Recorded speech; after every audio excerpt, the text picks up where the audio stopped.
ಬಸವಾ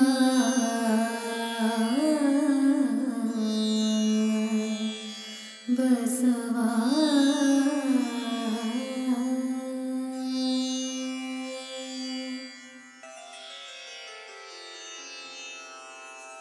ಹರ ಬಸವಾಯ ನಮಃ ಪ್ರಭು ಬಸವಾಯ ನಮಃ ಗುರು ಬಸವಾಯ ನಮಃ ಲಿಂಗ ಬಸವಾಯ ನಮಃ ಜಂಗಮ ಬಸವಾಯ ನಮಃ ಭಸ್ಮ ಬಸವಾಯ ನಮಃ ರುದ್ರಾಕ್ಷಿ ಬಸವಾಯ ನಮಃ ಮಂತ್ರ ಬಸವಾಯ ನಮಃ ಪಾದೋದಕ ಬಸವಾಯ ನಮಃ ಪ್ರಸಾದ ಬಸವಾಯ ನಮಃ ಚಿನ್ನಿಧಿ ಬಸವಾಯ ನಮಃ ಚಿನ್ನಾದ ಬಸವಾಯ ನಮಃ ಚಿದ್ಬಿಂದು ಬಸವಾಯ ನಮಃ ಚಿತ್ಕಲ ಬಸವಾಯ ನಮಃ ಚಿದಂಗ ಬಸವಾಯ ನಮಃ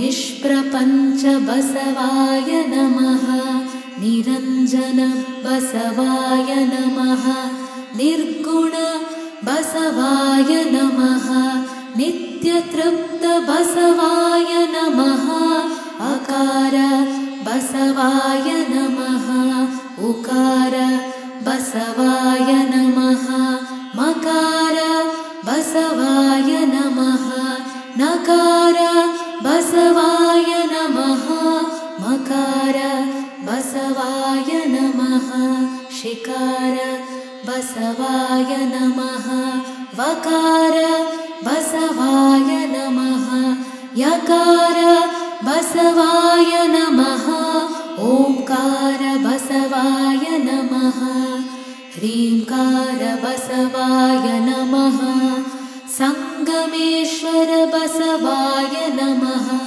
ಪ್ರತ್ಯಕ್ಷ ಕಪಿಲ ಸಿದ್ಧ ಮಲ್ಲಿಕಾರ್ಜುನ ಬಸವಾಯ ನಮೋ ನಮಃ.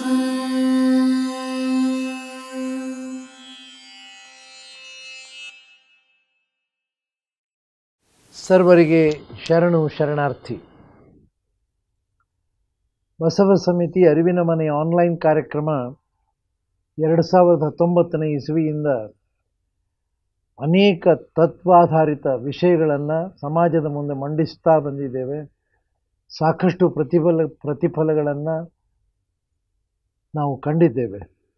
ಹೀಗಾಗಿ ಇದನ್ನು ಮತ್ತೆ ಈಗ ಮುಂದುವರಿಸುತ್ತಾ 2025 ಇಸವಿಗೆ ನಾವೆಲ್ಲರೂ ಪಾದಾರ್ಪಣೆ ಮಾಡ್ತಾ ಇದ್ದೀವಿ. ಪ್ರತಿ ವರ್ಷ ಹೊಸ ವರ್ಷ ಬಂದಾಗ ಕೆಲವು ಹೊಸ ನಿರ್ಣಯಗಳನ್ನು ಮಾಡಬೇಕು ಅಂತ ಹೇಳಿ ನಮ್ಮ ದಿನಚರಿಗಳಲ್ಲಿ ಬರ್ಕೊಳ್ತೇವೆ. ಒಂದು 8 ದಿನವೂ ಅವು ನೆನಪಿರಲ್ಲ. ಅದಾದಮೇಲೆ ಮರೆತು ಮತ್ತೆ ಹಾಗೆಯೇ ನಾವು ಬದುಕನ್ನು ಸಾಗಿಸ್ತಾ ಹೋಗ್ತೇವೆ. ಇದರಿಂದ ಯಾವ ಪರಿವರ್ತನೆ ಸಾಧ್ಯ ಇಲ್ಲ ಅನ್ನೋ ನೆಲೆಗೆ ಬಸವ ಸಮಿತಿ ಕಳೆದ 25 ವರ್ಷಗಳಿಂದ ಸತತವಾಗಿ ಬಸವ ದಿನಚರಿಯನ್ನು ಪ್ರಕಟಿಸುತ್ತಾ ಬಂದಿದ್ದೇವೆ. ತಾವೆಲ್ಲರೂ ಗಮನಿಸಿದ್ದೀರಿ. ಅನೇಕ ಜನ ಈ ದಿನಚರಿಗಳನ್ನು ಪಡೆದುಕೊಂಡು ಅದರ ಉಪಯೋಗವನ್ನು ಕೂಡ ತಾವು ಪಡೆದುಕೊಂಡಿದ್ದೀರಿ. 2025 ಇಸವಿಯ ಬಸವ ದಿನಚರಿಯನ್ನು ಈ ದಿನ ನಾವು ನಿಮಗೆ ಬಿಂಬಿಸ್ತಾ ಇದ್ದೇವೆ. ಕಾರಣ ಇನ್ನೂ ನಿಮಗೆ ಒಂದು 3 ವಾರಗಳ ಸಮಯ ಇದೆ. ದಿನಚರಿಯನ್ನು ಗಮನಿಸಿ, ದಿನಚರಿಯಲ್ಲಿರ್ತಕ್ಕಂಥ ವಚನಗಳನ್ನು, ಪ್ರತಿಯೊಂದು ವಚನವನ್ನು, ಪ್ರತಿನಿತ್ಯ ಒಂದು ವಚನವನ್ನು ಓದಿ ನಿಮ್ಮ ಜೀವನದಲ್ಲಿ ಆ ವಚನದ ಆಧಾರಿತವಾಗಿ ನಿಮ್ಮ ಬದುಕನ್ನು ಬದಲಾಯಿಸ್ಕೋಬಹುದು ಇಲ್ವೋ ಅನ್ನೋ ಚಿಂತನೆ ಮಾಡಬೇಕಾಗ್ತದೆ. ಎಲ್ಲಿವರೆಗೂ ಸುಮ್ಮನೆ ವಿಶ್ವಗುರು ಬಸವಣ್ಣ ಕರ್ನಾಟಕದ ಸಾಂಸ್ಕೃತಿಕ ನಾಯಕ ಅಂದಾಕ್ಷಣ ಅವರ ನಾಯಕ ಆಗೋದಿಲ್ಲ. ಅವರು ನಾಯಕರಾಗೇ ಇದ್ದಾರೆ, ನಾಯಕರಾಗೇ ಇರ್ತಾರೆ. ನಾವು ಬರ್ತೀವಿ, ನಾವು ಹೋಗ್ತೀವಿ, ಮಾತಾಡ್ತೀವಿ, ಸರ್ಕಾರಗಳು ಬರ್ತವೆ, ಸರ್ಕಾರಗಳು ಉರುಳೋಗ್ತವೆ. ಆದರೆ ಶರಣರು ವಿಶ್ವಗುರು ಬಸವಣ್ಣನವರು ಹಾಕಿದ ಬಸವ ಪಥ ಏನಿದೆ, ಸಾಂಸ್ಕೃತಿಕ ನಾಯಕ ಅಂತ ದೊಡ್ಡ ಘೋಷಣೆ ಬರಬೇಕಾದ್ರೆ ಆ ಸಾಂಸ್ಕೃತಿಕ ನಾಯಕತ್ವದ ತತ್ವಗಳು ಯಾವುವು? ತನ್ಮೂಲಕ ಸುಮ್ಮನೆ ಆವತ್ತು ಕಾರ್ಯಕ್ರಮ ಆದಾಗ ಎಲ್ಲರೂ ಸಂತೋಷ ಪಟ್ವಿ, ಚಪ್ಪಾಳೆ ತಟ್ಟಿದ್ವಿ, ಎಲ್ಲ ಮಾಡಿದ್ವಿ. ಆದರೆ ಅದು ಎಷ್ಟರ ಮಟ್ಟಿಗೆ ನನ್ನ ವ್ಯಕ್ತಿಗತವಾಗಿ ನನ್ನ ಮೇಲೆ ಪ್ರಭಾವ ಬೀರಿತು? ಈಗ ಬಸವ ಸಮಿತಿ ಆನ್ಲೈನ್ ಕಾರ್ಯಕ್ರಮಗಳ ಮೂಲಕ ನಿರಂತರವಾಗಿ 25 ವಾರಗಳಿಂದ ಶೂನ್ಯ ಸಂಪಾದನೆಯನ್ನು ಮಾಡ್ತಾ ಬಂದಿದ್ದೇವೆ.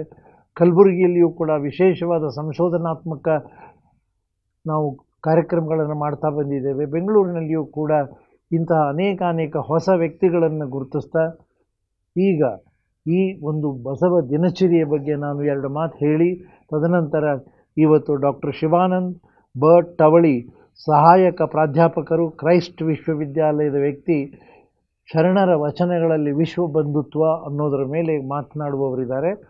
ಆದರೆ ಅವ್ರಿಗೂ ಕೂಡ ನಿನ್ನೆ ನಾನು ಬಂದಾಗ ಇಲ್ಲಿ ಈ ಒಂದು ವ್ಯವಸ್ಥೆಗೆ ಮಾತನಾಡುವ ಮುನ್ನ ಅವ್ರಿಗೊಂದು ಪ್ರಶ್ನೆ ಕೇಳಿದೆ. ಇದೆಲ್ಲ ದೊಡ್ಡದಾಗಿ ನಾವು ಭಾಳ ದೊಡ್ಡ ಶಬ್ದಗಳಲ್ಲಿ ವಿಶ್ವ ಬಂಧುತ್ವ, ವಿಶ್ವಗುರು ಬಸವಣ್ಣ ಹೇಳ್ತೇವೆ, ಚಪ್ಪಾಳೆ ತಟ್ತೇವೆ. ನಿಜಕ್ಕೂ ನಮ್ಮಲ್ಲಿ ಹೃದಯದಲ್ಲಿ ವಿಶ್ವ ಬಂಧುತ್ವ ಇದೆಯಾ? ವಿಶ್ವ ಬಂಧುತ್ವ ಇದ್ದಿದ್ದರೆ ಜಗತ್ತಿನಲ್ಲಿ ಯುದ್ಧಗಳು ಈಗ ನಡೀತಾ ಇದ್ವಾ? ಪ್ಯಾಲೆಸ್ಟೈನ್ ಆಗಲಿ, ರಷ್ಯಾ ಆಗಲಿ, ಇಸ್ರೇಲ್ ಆಗಲಿ, ಎಷ್ಟು ಕಡೆ ಗಾಜಾನಲ್ಲಿ ನಡೀತಕ್ಕಂಥ ಸಾವಿರಾರು ಜನ ಸುಮ್ಮನೆ ಸಂಖ್ಯೆ ಹಾಕ್ತಾ ಇದ್ದಾರೆ. 40,000 ಜನ ಸತ್ತರು. ಮತ್ತು ಚೈನಾದು ಮತ್ತು ಅಲ್ಲಿಯೂ ಕೂಡ ಈ ಯುದ್ಧದ ಎಲ್ಲ ಸನ್ನಿಹಿತವಾಗಿ ನಿಂತಿದೆ. ಹೀಗಾಗಿ ಹಾಗಾದರೆ ವಿಶ್ವ ಬಂಧುತ್ವದ ವಿಷಯ ಈ ವ್ಯಕ್ತಿಗಳಿಗೆ ಎಂದು ಮುಟ್ಟಿಸೋದು ನಾವು?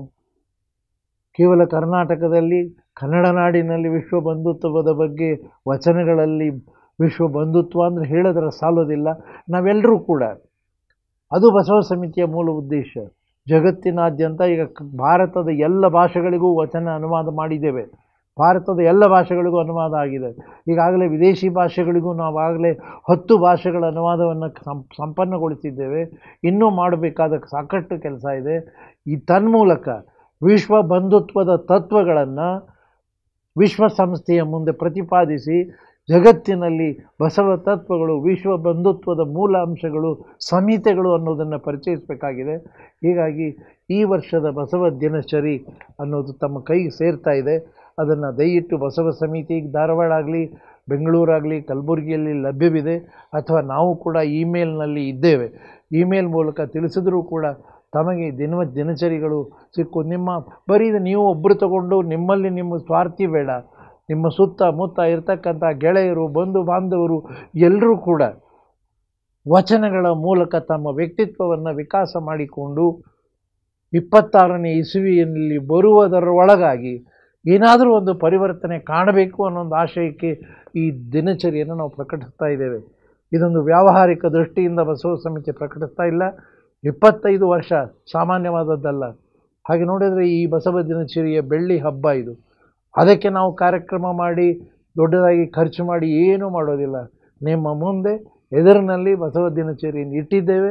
ದಯವಿಟ್ಟು ತಾವು ಕೂಡ, ಉದಾಹರಣೆಗೆ ಇದರಲ್ಲಿ ಮೊದಲ ದಿನವೇ ಉದಕದೊಳಗೆ ಬೈಚಿಟ್ಟ ಬಯಕೆಯ ಕಿಚ್ಚಿನಂತಿದ್ದಿತ್ತು, ಸಸಿಯೊಳಗಣ ರಸದ ರುಚಿಯಂತಿದ್ದಿತ್ತು, ನನೆಯೊಳಗಣ ಪರಿಮಳದಂತಿದ್ದಿತ್ತು, ಕೂಡಲ ಸಂಗಮ ದೇವ ಕನ್ಯೆಯ ಸ್ನೇಹದಿಂದಿದ್ದಿತ್ತು. ನಮ್ಮ ಪ್ರತಿಯೊಬ್ಬರ ಅಂತರಂಗದಲ್ಲಿಯೂ ಕೂಡ ಮಹಾಲಿಂಗ ಸ್ಥಾನ ಎಲ್ಲಿದೆ, ಅದರ ಸ್ವರೂಪ ಏನು, ಅಲ್ಲಿಂದ ಆರಂಭವಾಗ್ತದೆ ಶರಣ ಸಂಸ್ಕೃತಿ ಅಧ್ಯಯನ. ಇದು ಒಂದೇ ಅಲ್ಲ, ಅದರ ಮೂಲಕ ಅನೇಕ ಶರಣರ ವಚನಗಳನ್ನು ತದನಂತರ ಅಲ್ಲಮ ಪ್ರಭು ಇದೇ ನೆಲೆಯಲ್ಲಿ ಶಿಲೆಯೊಳಗಣ ಪಾವಕನಂತೆ, ಉದಕದೊಳಗಣ ಪ್ರತಿಬಿಂಬದಂತೆ, ಬೀಜದೊಳಗಣ ವೃಕ್ಷದಂತೆ, ಶಬ್ದದೊಳಗಣ ನಿಶ್ಶಬ್ದದಂತೆ. ಈ ಶಬ್ದಗಳನ್ನು ನೋಡಿದಾಗ ಕನ್ನಡದ ಅಭಿಮಾನ ಎಷ್ಟು ಉಕ್ಕಿ ಬರುತ್ತದೆ. ಬಹುಶಃ ಇನ್ಯಾವ ಭಾಷೆಯಲ್ಲಿ ಈ ರೀತಿ ಹೇಳೋಕ್ಕಾಗುತ್ತೆ ನೋಡಿ. ಇಲ್ಲಿ ಬೀಜದೊಳಗಣ ವೃಕ್ಷದಂತೆ, ಶಬ್ದದೊಳಗಣ ನಿಶ್ಶಬ್ದದಂತೆ ಗುಹೇಶ್ವರ ನಿಮ್ಮ ಶರಣ ಸಂಬಂಧ. ತದನಂತರ ಚನ್ನಬಸವಣ್ಣನವರಾಗಲಿ ಎಲ್ಲರ ವಚನಗಳನ್ನು ಬಹಳ ಆರಿಸುವಾಗಲೂ ಕೂಡ 23,000 ವಚನಗಳಲ್ಲಿ ನಮ್ಮ ಜೀವನಕ್ಕೆ ಪರಿವರ್ತನೆಗೊಳ್ಳತಕ್ಕಂಥ ವಚನಗಳನ್ನು ಆಯ್ದು ತಮ್ಮ ಮುಂದೆ ಇಡ್ತಾ ಇದ್ದೇವೆ. ಇದೇನು ನಾನು ನನ್ನ ಮಾತನ್ನು ಹೇಳ್ತೇನೆ. ವ್ಯಾವಹಾರಿಕ ದೃಷ್ಟಿಯಿಂದ ಇದನ್ನು ನಾನು ಪ್ರತಿಪಾದನೆ ಮಾಡ್ತಾ ಇಲ್ಲ. ಏನಾದರೂ ಒಂದು ಪರಿವರ್ತನೆ ಕಾಣಬೇಕು ಅಂತಕ್ಕಂಥ ಆಶಯದಿಂದ. ಇದು ಒಂದೇ ಕಾರ್ಯಕ್ರಮ ಅಲ್ಲ.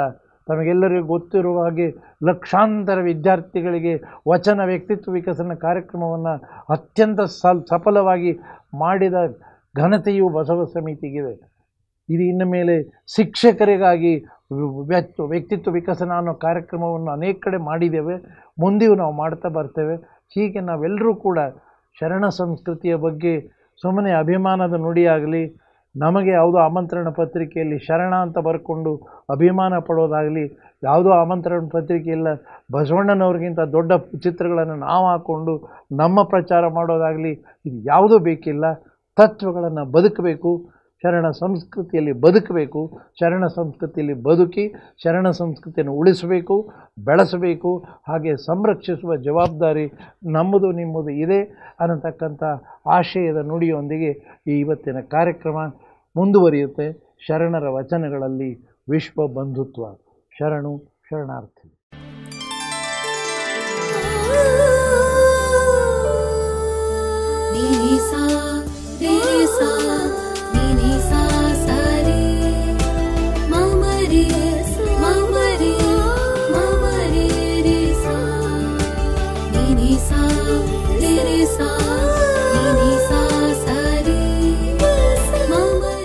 ಎನ್ನ ತಂದೆ ತಾಯಿ ಆದಿಯಾಗಿ ಲೋಕದ ಸಮಸ್ತ ಗುರುವಿಗೆ ವಂದಿಸಿ ಬಸವಾದಿ ಪ್ರಮಥರನ್ನು ಎನ್ನ ಹೃದಯ ಕಮಲದಲ್ಲಿ ಸ್ಮರಿಸುತ್ತಾ, ಬಸವ ಸಮಿತಿಯ ಪದಾಧಿಕಾರಿಗಳಿಗೂ ಆನ್ಲೈನ್ ಅರಿವಿನ ಮನೆಯ ಅನುಭವವನ್ನು ವಿಶ್ವದಲ್ಲೇ ವೀಕ್ಷಿಸುತ್ತಿರುವ ಶರಣ ಬಂಧುಗಳಿಗೂ ಶರಣು ಶರಣಾರ್ಥಿಗಳು. ನಾವು ಈ ದಿನ ಒಂದು ಚಿಂತನೆಯನ್ನು ತೆಗೆದುಕೊಳ್ಳೋಣ. ಆ ಚಿಂತನೆ ಏನಪ್ಪ ಅಂತಂದರೆ, 12ನೇ ಶತಮಾನದ ಒಂದು ಶರಣರ ವಚನಗಳಲ್ಲಿನ ವಿಶ್ವಬಂಧುತ್ವ ಎಂಬ ವಿಷಯವಾಗಿ ನಾವು ಚರ್ಚೆಗೆ ಇಳಿಯೋಣ. ವಿಶ್ವಬಂಧುತ್ವ ಅಂದ್ರೇನು ಅನ್ನುವಂಥ ಪ್ರಶ್ನೆಯಿಂದನೇ ಇದನ್ನ ಎತ್ಕೊಂಡ್ರೆ ಉತ್ತಮ ಅನಿಸುತ್ತೆ. ಶರಣರೇ, ನೀವು ಗಮನಿಸ್ಬೋದು, ವಿಶ್ವದೆಲ್ಲೆಡೆ ಇವತ್ತು ನಾನಾ ರೀತಿಯಾದಂಥ ಸಂಕಟಗಳನ್ನು ನಾವು ಅವಲೋಕನ ಮಾಡ್ತಾ ಇದ್ದೀವಿ. ಎಲ್ಲೆಡೆ ಕ್ಷೋಭೆ, ಗದ್ದಲ, ಗೋಜು, ಯುದ್ಧ, ಕಲಹ, ಹೀಗೆ ಎಲ್ಲದರಿಂದ ಜಗತ್ತು ನರಳುತ್ತಾ ಇದೆ ಅನ್ನುವಂಥದ್ದನ್ನು ನಾವು ಗಮನಿಸ್ತಕ್ಕಂಥದ್ದು. ಇಂತಹ ಸಂದರ್ಭದಲ್ಲಿ 12ನೇ ಶತಮಾನದಲ್ಲಿ ಶರಣರು ರಚಿಸಿದ ವಚನಗಳಲ್ಲಿ ಯಾವ ರೀತಿಯಾದಂಥ ಸಹಕಾರ ಗುಣ, ಭ್ರಾತೃತ್ವ ಗುಣ, ಒಂದು ಪರೋಪಕಾರ ಗುಣ, ಎಲ್ಲ ಒಂದು ಜೀವಿಗಳಲ್ಲಿಯೂ ದಯೆ ಅನ್ನುವಂಥದ್ದು ಹೇಗೆ ಇರಬೇಕು ಅನ್ನುವಂಥ ಗುಣ, ಇವೆಲ್ಲವೂ ಕೂಡ ಅವರ ಚಿಂತನೆಗಳಲ್ಲಿ, ಅವರ ವಚನಗಳಲ್ಲಿ ಅಡಗಿವೆ ಅಂತಕ್ಕಂಥದ್ದು. ನಾವೆಲ್ಲರೂ ಸೇರಿ ಇಂತಹ ಚಿಂತನೆಗಳನ್ನು ವಿಶ್ವತೋಮುಖವಾಗಿ ಕೊಂಡೊಯ್ಯಬೇಕಾದಂಥ ಅನಿವಾರ್ಯತೆ ಇದೆ. ಬಸವ ತತ್ವಗಳನ್ನು ವಿಶ್ವದೆಲ್ಲೆಡೆ ಪಸರಿಸುವಂಥ ಒಂದು ಅಗತ್ಯತೆ ಇದೆ. ಆ ನಿಟ್ಟಿನೊಳಗೆ ಇವತ್ತಿನ ವಿಚಾರವನ್ನು ನೀವು ಸೇರಿಕೊಂಡು ಅರಿಯೋಣ. ಯಾಕಂದರೆ ಇದು ಅರಿವಿನ ಮನೆ. ಅರಿವು ಅನ್ನುವಂಥದ್ದು ಒಬ್ಬರ ಸ್ವತ್ತಲ್ಲ, ಒಬ್ಬರಿಂದ ಇನ್ನೊಬ್ಬರು ಅದನ್ನು ಹಂಚ್ಕೊಳ್ತಾ ಪಸರಿಸ್ತಾ ಹೋಗುವಂಥ ಕಾರ್ಯ ನಡಿಬೇಕು. ಇದು 12ನೇ ಶತಮಾನದ ಅನುಭವ ಮಂಟಪದಲ್ಲಿಯೂ ನಿತ್ಯವೂ ನಡೀತಕ್ಕಂಥ ಒಂದು ಕಾರ್ಯ ಆಗಿತ್ತು. ಶರಣರೇ, 12ನೇ ಶತಮಾನದ ಶರಣರ ಚಿಂತನೆಗಳು, ಅವರು ಅಳವಡಿಸಿಕೊಂಡಂಥ ಜೀವನ ಶೈಲಿ, ಅನುಭವದ ನೆಲೆಯಲ್ಲಿ ರಚನೆಗೊಂಡ ವಚನಗಳು ಆಧುನಿಕ ಬದುಕಿಗೂ ಕೂಡ ದಾರಿದೀಪವಾಗಿವೆ. ಏಕೆಂದರೆ ಇಂದಿಗೂ ಗತಕಾಲದ ಮಾನವ ಸಂಘರ್ಷಗಳ ಸಂಖ್ಯೆ ಕ್ಷೀಣಿಸುವುದರ ಬದಲು ಸಮಸ್ಯೆಗಳು ಉಲ್ಬಣಗೊಳ್ಳುತ್ತಿವೆ.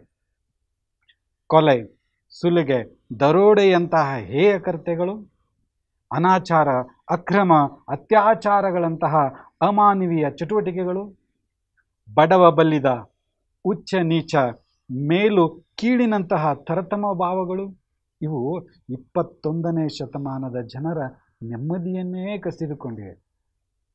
ಹಿಂಸೆ, ಹಸಿವು, ಜೊತೆಗೆ ನೀರಡಿಕೆ, ಇದರ ಜೊತೆಗೆ ಭ್ರಷ್ಟತೆ, ಉಗ್ರವಾದ, ಭಯೋತ್ಪಾದನೆ, ನಕ್ಸಲಿಸಮ್ನಂತಹ ಪಿಡುಗುಗಳು ಜನರ ಬದುಕನ್ನು ಇನ್ನಷ್ಟು ದುರ್ಬರಗೊಳಿಸಿವೆ.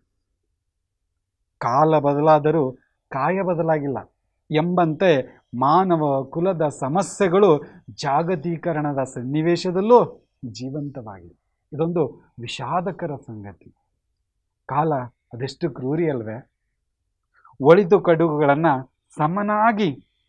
ಸರಿಸಮನಾಗಿ ಕೊಂಡೊಯ್ತಾ ಇದೆ. ಹೂಗಳ ನಡುವೆ ಮುಳ್ಳುಗಳಿರುವಂಥ ಒಳಿತು ಕೆಡುಕುಗಳು ಪ್ರಕೃತಿ ಸಹಜವಾದವು.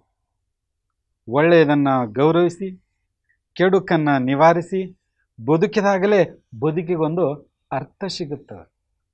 ಮಾನವ ಬದುಕಿಗೆ ಶ್ರೇಷ್ಠತೆಯನ್ನು ತಂದುಕೊಟ್ಟ ಶರಣರ ಬದುಕು ಚಿಂತನೆ ಗತಿಸಿ ಸುಮಾರು 800 ವರ್ಷಗಳು ಆದರೂ ಇಂದಿಗೂ ಅವು ಪ್ರಸ್ತುತ ಎನಿಸಿವೆ.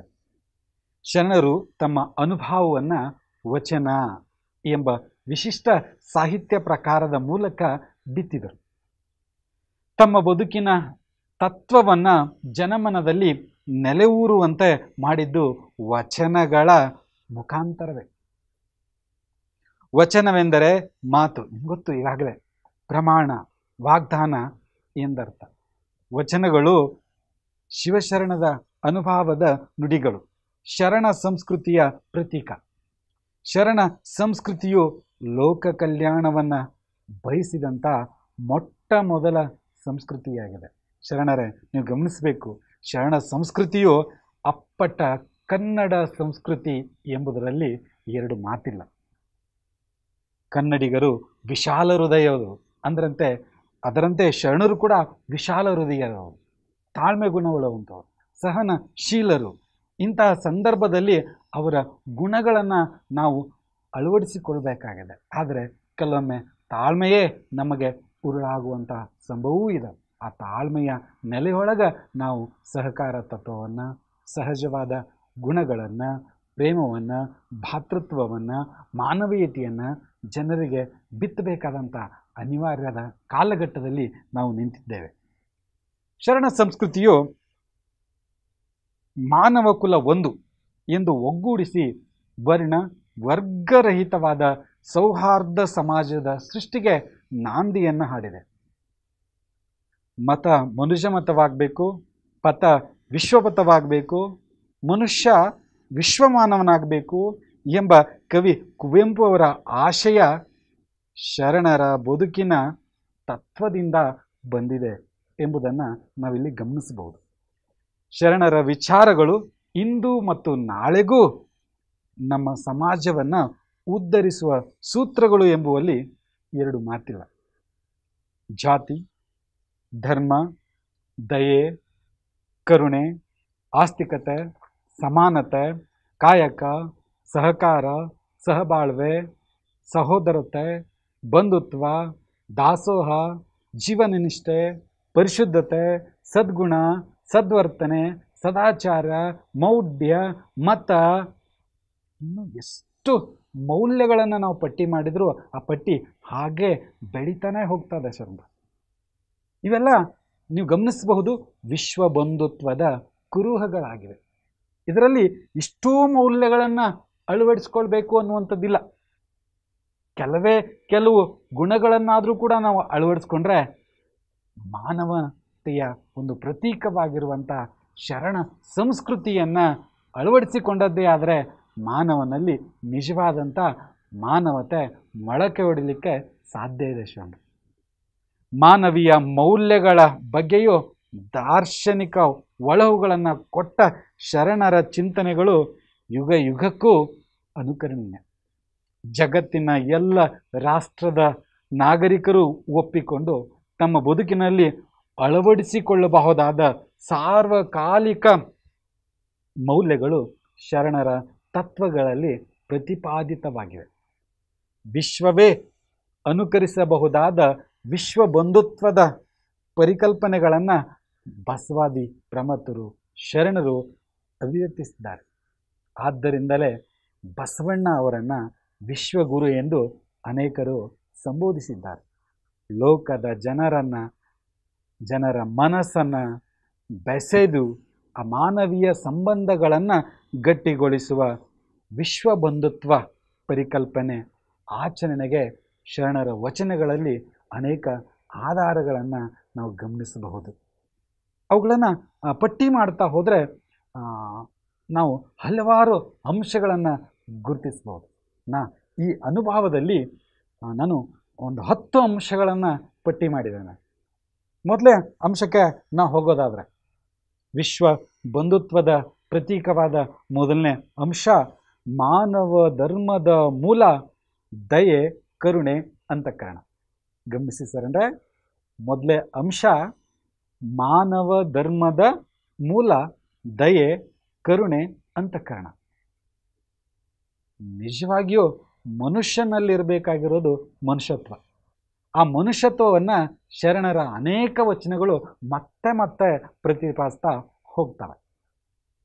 ಧರ್ಮ ಆರಂಭಗೊಳ್ಳೋದೇ ದಯೆಯಿಂದ ಅಲ್ವೇ? ಧರ್ಮವೆಂಬುದು ಬದುಕಿನ ಒಂದು ವಿಧಾನ. ಅದು ಸಮಾಜದಲ್ಲಿ ಹೇಗೆ ಬದುಕಬೇಕೆಂಬುದನ್ನು ಕಲಿಸುತ್ತದೆ. ಒಳಿತು ಕೆಡುಕುಗಳ ನಡುವೆ ಬಾಳುವಾಗ ಒಳಿತನ್ನ ಪರಿಪಾಲಿಸೋದೇ ಧರ್ಮವಾಗಿದೆ. ಶರಣರು ಹೇಳಿದಂತೆ ಮಾನವ ಧರ್ಮದ ಮೂಲ ದಯೆ, ಕರುಣೆ ಅಂತಃಕರಣದಲ್ಲಿ ಅಡಗಿದೆ ಅಂದರೆ ತಪ್ಪಾಗಲಾರದು. ಇಂತಹ ಧರ್ಮದ ಪಾಲನೆಯಿಂದ ಮಾನವ ಜೀವನ ಸಾರ್ಥಕ ಆಗ್ತದೆ ಅಂತಕ್ಕಂಥದ್ದು ನನ್ನ ಭಾವ. ತಾನು ಎಲ್ಲರಿಗಾಗಿ ಬಾಳುವುದೇ ನಿಜವಾದ ಮನುಷ್ಯ ಧರ್ಮ. ಮಾನವ ಧರ್ಮದ ಕುರಿತು ಬಸವಣ್ಣನವರು ಉಲ್ಲೇಖಿಸಿರುವಂಥ ಒಂದು ವಚನವನ್ನು ನಾನಿಲ್ಲಿ ನೆನಪಿಸ್ಕೊಳ್ಳೋದಾದರೆ ಅವ್ರು ಹೇಳ್ತಾರೆ, ದಯವೇ ಧರ್ಮದ ಮೂಲವಯ್ಯ, ದಯೆ ಇಲ್ಲದ ಧರ್ಮ ಯಾವುದಯ್ಯ? ದಯ ಬೇಕು ಸಕಲ ಪ್ರಾಣಿಗಳೆಲ್ಲರಲ್ಲಿ, ದಯವೇ ಧರ್ಮದ ಮೂಲವೇ. ಧರ್ಮದ ಮೂಲ ಯಾವುದು ಅನ್ನುವಂಥ ಪ್ರಶ್ನೆಯನ್ನು ನಾವು ಹಾಕಿ ಅದನ್ನು ಹುಡುಕ್ತಾ ಹೊರಟ್ರೆ ದಯೆ ಅನ್ನುವಂಥದ್ದು ಇಲ್ಲಿ ಧರ್ಮದ ಮೂಲವಾಗಿದೆ. ಯಾವ ಧರ್ಮದಲ್ಲಿ ದಯೆ ಇರ್ತದೆ ಆ ಧರ್ಮ ಮನುಷ್ಯ ಧರ್ಮವಾಗಿರ್ತದೆ. ಅದು ಮಾನವೀಯ ಮೌಲ್ಯಗಳನ್ನು ಒಳಗೊಂಡಿರುವಂಥ ಧರ್ಮವಾಗಿರ್ತದೆ. ಆ ನಿಟ್ಟಿನೊಳಗೆ ದಯೆ ಬೇಕು ಸಕಲ ಪ್ರಾಣಿಗಳೆಲ್ಲರಲ್ಲಿ, ಮನುಷ್ಯನೊಳಗೊಂಡ ಲೋಕದ ಸಮಸ್ತ ಜೀವಿಗಳಲ್ಲೆಲ್ಲೂ ದಯೆ ಅನ್ನುವಂಥದ್ದು ಇರಬೇಕು, ಕರುಣೆ ಅನ್ನುವಂಥದ್ದು ಇರಬೇಕು, ಅಂತಃಕರಣ ಅನ್ನುವಂಥದ್ದು ಇರಬೇಕು. ಲೋಕದೊಳಗೆ ಮನುಷ್ಯನಿಗೆ ಜೀವಿಸುವಂಥ ಹಕ್ಕು ಎಷ್ಟಿದೆಯೋ ಅಷ್ಟು ಹಕ್ಕು ಪ್ರಾಣಿಗಳಿಗೂ ಇದೆ. ಬಸವಣ್ಣನವರು ಹೇಳಿದ ಹಾಗೆ ಮನುಷ್ಯರಲ್ಲಿ ಪರಸ್ಪರ ಅಂತಃಕರಣ ಅಂತಕ್ಕಂಥದ್ದು ಒಡಮೂಡಬೇಕು. ಅಷ್ಟೇ ಅಲ್ಲ, ಪ್ರಾಣಿಗಳಲ್ಲಿಯೂ ಕೂಡ ಆ ಅಂತಃಕರಣ, ಆ ದಯೆ, ಆ ಕರುಣೆ ಅನ್ನುವಂಥದ್ದು ಒಡಮೂಡಬೇಕು. ಅದು ನಿಜವಾದಂಥ ಮನುಷ್ಯ ಗುಣ. ಅದನ್ನೇ ಶರಣ ತತ್ವ ಮತ್ತೆ ಮತ್ತೆ ಪ್ರತಿಪಾದಿಸ್ತದೆ. ಶರಣರ ಧರ್ಮದ ಮೂಲಾಧಾರವೇ ದಯೆ ಎಂದ ಅವರ ಭಾವವೇ ಮನುಕುಲಕ್ಕೆ ಆದರ್ಶ ಎನ್ನುವಂಥದ್ದು ನನ್ನ ಅಭಿಪ್ರಾಯ. ದಯೆ, ಪರೋಪಕಾರವೇ ಬದುಕಿನ ಮೂಲ ಮರ್ಮವಾಗಿರಬೇಕು. ದಯೆಯು ಕೇವಲ ಮನುಕುಲಕ್ಕೆ ಮಾತ್ರ ಸೀಮಿತವಾಗಿರಬಾರ್ದು. ಅದು ಪ್ರಾಣಿ, ಪಕ್ಷಿ, ಕ್ರಿಮಿ, ಕೀಟ ಮುಂತಾದ ಸಕಲ ಜೀವಿಗಳಿಗೂ ಅನ್ವಯವಾಗುವಂಥದ್ದು. ಅದಕ್ಕಾಗಿಯೇ ಇಲ್ಲಿ ಮತ್ತೆ ಮತ್ತೆ ಬಸವಣ್ಣನವರು ಹೇಳುವಂಥದ್ದು ದಯೆ ಬೇಕು ಸಕಲ ಪ್ರಾಣಿಗಳೆಲ್ಲರಲ್ಲಿ. ಪರಸ್ಪರ ಪ್ರೀತಿ, ಕರುಣೆ, ಅಂತಃಕರಣ, ದಯೆ, ಪ್ರೇಮದಂತಹ ಮಾನವೀಯ ಗುಣಗಳನ್ನು ಆಚರಿಸುವುದರೊಂದಿಗೆ ಶರಣ ಧರ್ಮ ಮಾನವ ಧರ್ಮ ಆಗಿದೆ ಅನ್ನೋದನ್ನು ನಾವಿಲ್ಲಿ ಸಾಬೀತುಪಡಿಸ್ಬೋದು. ನೀವು ಮತ್ತೆ ಮತ್ತೆ ಇಂತಹ ವಚನಗಳನ್ನು ಹೆಕ್ಕಿ, ಇಂಥ ವಚನಗಳನ್ನು ಹುಡುಕಿ ಹೊರಟಾಗ ನಿಮಗೆ ಮತ್ತೆ ಹಲವಾರು ದಾಖಲೆಗಳು ಅಲ್ಲಿ ಸಿಗಲಿಲ್ಲ. ಅಷ್ಟು ಒಂದು ವಚನ ಭಂಡಾರ, ವಾಗ್ಭಂಡಾರ ಒಂದು ಶರಣ ಪರಂಪರೆಯಲ್ಲಿ ನಾವು ಗಮನಿಸ್ಬೋದು. ಸಂದರ್ಭಕ್ಕೆ ನಾನು ಒಂದು ವಚನವನ್ನು ಮಾತ್ರ ನಿಮಗೆ ಇಲ್ಲಿ ಉಲ್ಲೇಖಿಸ್ತಾ ಹೋಗ್ತಾ ಇದ್ದೇನೆ. ಆದರೆ ಶರಣರ ಎಲ್ಲ ವಚನಗಳನ್ನು, ಎಲ್ಲ ತತ್ವಗಳನ್ನು ಇಲ್ಲಿ ಪ್ರಸ್ತುತಪಡಿಸಲಿಕ್ಕೆ ಆಗೋದಿಲ್ಲ ಅಂತಕ್ಕಂಥ. ಶರಣರು ಅಹಿಂಸಾವಾದಿಗಳು. ಜಗತ್ತಿನ ಪ್ರತಿಯೊಂದು ಚರಾಚರಗಳಲ್ಲಿಯೂ ಶಿವ ತತ್ವವನ್ನು ಕಾಣ್ತಾ ಇದ್ರು. ಶರಣರ ತತ್ವದಲ್ಲಿ ಅಭಿವ್ಯಕ್ತಗೊಂಡ ಅಹಿಂಸಾವಾದ ಇಂದಿಗೂ ಪ್ರಪಂಚದ ಮೂಲೆ ಮೂಲೆಯಲ್ಲಿ ಅನುಷ್ಠಾನದಲ್ಲಿದೆ. ಕೊಲ್ಲುವ ಧರ್ಮವನ್ನು ಒಯ್ದು ಒಲೆಯೊಳಗೆ ಹಾಕಲಿ ಎಂಬ ಸರ್ವಜ್ಞನ ನುಡಿಯು ಶರಣ ಸಂಸ್ಕೃತಿಯಿಂದ ಪ್ರೇರಿತವಾಗಿದೆ. ನಾನು ಆರಂಭದಲ್ಲಿ ಪ್ರಸ್ತಾಪ ಮಾಡ್ತಾ ಇದ್ದೆ, ಇವತ್ತು ರಾಜ್ಯಗಳ ನಡುವೆ ಕಲಹ, ರಾಷ್ಟ್ರಗಳ ನಡುವೆ ಕಲಹ, ಯಾವಾಗ ಮೂರನೇ ಯುದ್ಧ ಘಟಿಸ್ತದೆ ಅನ್ನುವಂಥದ್ದು ನಮಗೆ ಗೊತ್ತಿಲ್ಲ. ನಾವೆಲ್ಲೂ ಅಂತಹ ಒಂದು ಆತಂಕದಲ್ಲಿ ಬದುಕ್ತಾ ಇದ್ದೀವಿ. ಅಂಥ ಒಂದು ಕೊಲ್ಲುವಂಥ ಧರ್ಮ ನಮಗೆ ಬೇಕೇ ಅನ್ನುವಂಥದ್ದನ್ನು ನಾವು ಜಗತ್ತಿಗೆ ತಿಳಿಸಿದ್ದಾದರೆ ಈ ಜಗತ್ತಿನಲ್ಲಿರುವಂತಹ ಒಂದು ಕ್ಷೋಭೆ, ಕಲಹ, ಯುದ್ಧ ಅಂತಕ್ಕಂಥದ್ದು ಬಹುಶಃ ನಿಲ್ಲಬಹುದೇನೋ ಅನ್ನುವಂಥದ್ದನ್ನು ನಾನಿಲ್ಲಿ ಒಂದು ಆಶಾವಾದವನ್ನು ವ್ಯಕ್ತಪಡಿಸ್ತಾ ನಿಜವಾಗಿಯೂ ಸಹಿತ ಮಾನವ ಧರ್ಮ, ಆ ಧರ್ಮದ ಮೂಲ ದಯೆ, ಅಂತಃಕರುಣೆ ಅನ್ನುವಂಥದ್ದನ್ನು ಇಲ್ಲಿ ಮರೆಯೋ ಹಾಗಿಲ್ಲ ಅಂತಕ್ಕಂಥ. ಶರಣರೇ, ನಾವು ಎರಡನೇ ಅಂಶಕ್ಕೆ ಇವಾಗ ಪ್ರವೇಶವನ್ನು ಪಡೆಯೋಣ. ವಿಶ್ವಬಂಧುತ್ವದ ಒಂದು ಹಾದಿಯೊಳಗೆ ಎರಡನೇ ಅಂಶವನ್ನು ನಾವು ಗಮನಿಸೋದಾದ್ರೆ, ಮೇಲು ಕೀಳುಗಳನ್ನು ನಿರಾಕರಿಸಿದಂಥವರು ಶರಣರು. ಲೋಕದ ಮಾನವರೆಲ್ಲ ಸಮಾನರು, ಮನುಕುಲದಲ್ಲಿ ತರತಮಗಳೆಂಬ ಭೇದಗಳಿಲ್ಲ. ಆಡಿದಂತೆ ಮಾಡುವವನು ರೂಢಿಯೊಳಗುತ್ತಮನು ಎಂಬ ನುಡಿಗಳನ್ನು ನಡೆಯಲ್ಲಿ ಅಳವಡಿಸಿಕೊಂಡ ಶರಣರು ಮೇಲು ಕೀಳು ತರತಮ ಎನ್ನದೆ ತುಳಿತಕ್ಕೆ ಒಳಗಾದವರ ದಾರಿದೀಪವಾಗಿದ್ದಾರೆ. ಲೋಕದ ಡೊಂಕನ್ನು ತಿದ್ದಿ ತೀಡಲು ತಮ್ಮ ತನುವನ್ನು ಸರಿಪಡಿಸಿಕೊಳ್ಳಬೇಕೆಂಬುದು ಶರಣರ ಮಾತಾಗಿದೆ. ಲೋಕದ ಡೊಂಕನ್ನು ತಿದ್ದುವ ಬದಲು ಮೊದಲು ನಮ್ಮ ತನುವನ್ನು ಸಂತೈಸಿಕೊಳ್ಬೇಕು, ನಮ್ಮ ಮನವನ್ನು ಸಂತೈಸಿಕೊಳ್ಳಬೇಕು ಅನ್ನುವಂಥದ್ದು ಶರಣರ ತತ್ವವಾಗಿದೆ ಅಂತಕ್ಕಂಥದ್ದು. ಬಹಳಷ್ಟು ಸಂದರ್ಭದೊಳಗೆ ಇಲ್ಲಿ ಹೇಳುವಂಥವರು ಬಹಳ, ಕೇಳುವಂಥವರು ಬಹಳ, ಆದರೆ ಹೇಳಿದಂತೆ ನಡೆದುಕೊಳ್ಳುವವರು ಕಡಿಮೆ ಆಗಿದ್ದಾರೆ. ಆದರೆ ಶರಣರು ಏನು ಆಡಿದ್ದಾರೆಯೋ ಅದರಂತೆ ನಡೆದುಕೊಂಡಿದ್ದಾರೆ ಎಂಬುದನ್ನು ಅವರ ಬದುಕಿನಿಂದ ನಾವು ಗಮನಿಸಬಹುದು.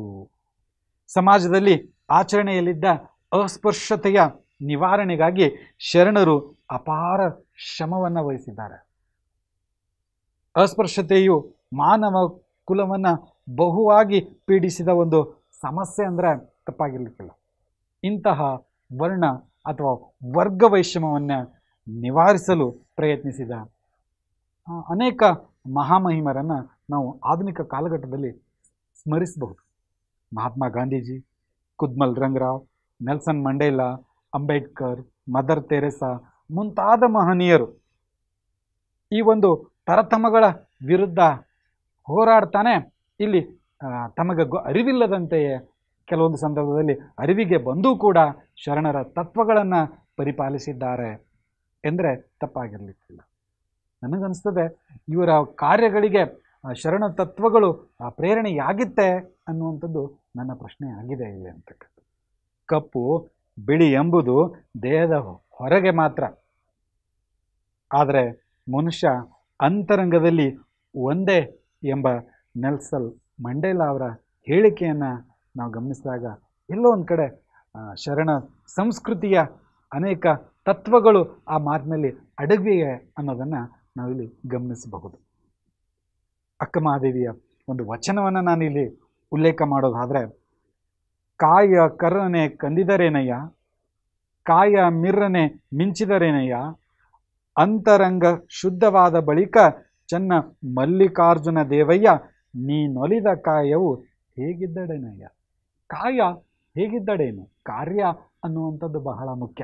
ಕಾಯ ಅನ್ನುವಂಥದ್ದು ಇಲ್ಲಿ ಮುಖ್ಯವಲ್ಲ, ಕಾರ್ಯ ಅನ್ನುವಂಥದ್ದು ಬಹಳ ಮುಖ್ಯ ಅನ್ನುವಂಥದ್ದನ್ನು ಇಲ್ಲಿ ಅಕ್ಕ ಮಹಾದೇವಿ ತನ್ನ ವಚನಗಳಲ್ಲಿ ಪ್ರತಿಪಾದಿಸ್ತಾ ಮುಂದೆ ಹೇಳ್ತಾರೆ. ಕಾಯವು ಸೃಷ್ಟಿಯ ವರದಾನ, ಅದನ್ನು ಶುದ್ಧವಾಗಿಟ್ಟುಕೊಂಡು ಸಚ್ಚಾರಿತ್ರ್ಯಗಳನ್ನು ಹೊಂದಬೇಕು. ಬಹಿರಂಗಕ್ಕಿಂತ ಅಂತರಂಗ ಶುಚಿಯಾಗಿರಬೇಕು. ಕಾಯ ವಿಕಾರಗಳನ್ನು ಮೀರಿ ಅಂತರಂಗದ ಪರಿಶುದ್ಧತೆಗೆ ನಾವೆಲ್ಲರೂ ಗೌರವ ನೀಡಬೇಕು. ಅಂತರಂಗದ ಪರಿಶುದ್ಧತೆಯೇ ನಿಜವಾದಂಥ ಮನುಷ್ಯ ಗುಣ, ಮಾನವ ಗುಣ. ಯಾವಾಗ ಅಂತರಂಗ ಪರಿಶುದ್ಧವಾಗಿರುತ್ತದೋ ಆವಾಗ ನಾವು ಬಹಿರಂಗದಲ್ಲಿ ಹೇಗೆ ಇದ್ದರೂ ಕೂಡ ವ್ಯಕ್ತಿ ಸುಂದರವಾಗಿಯೇ ಕಾಣ್ತಾನೆ. ಆ ಸುಂದರತೆ ಎಲ್ಲಿ ಅಡಗಿದೆ ಅಂದರೆ ವ್ಯಕ್ತಿತ್ವದಲ್ಲಿ ಅಡಗಿದೆ. ಬಹಳಷ್ಟು ಜನ ತಮ್ಮ ಬಹಿರಂಗದ ಸೌಂದರ್ಯವನ್ನು ನಿಜವಾದ ಸೌಂದರ್ಯ ಅಂಥೇಳಿ ಭಾವಿಸೋರಿದ್ದಾರೆ.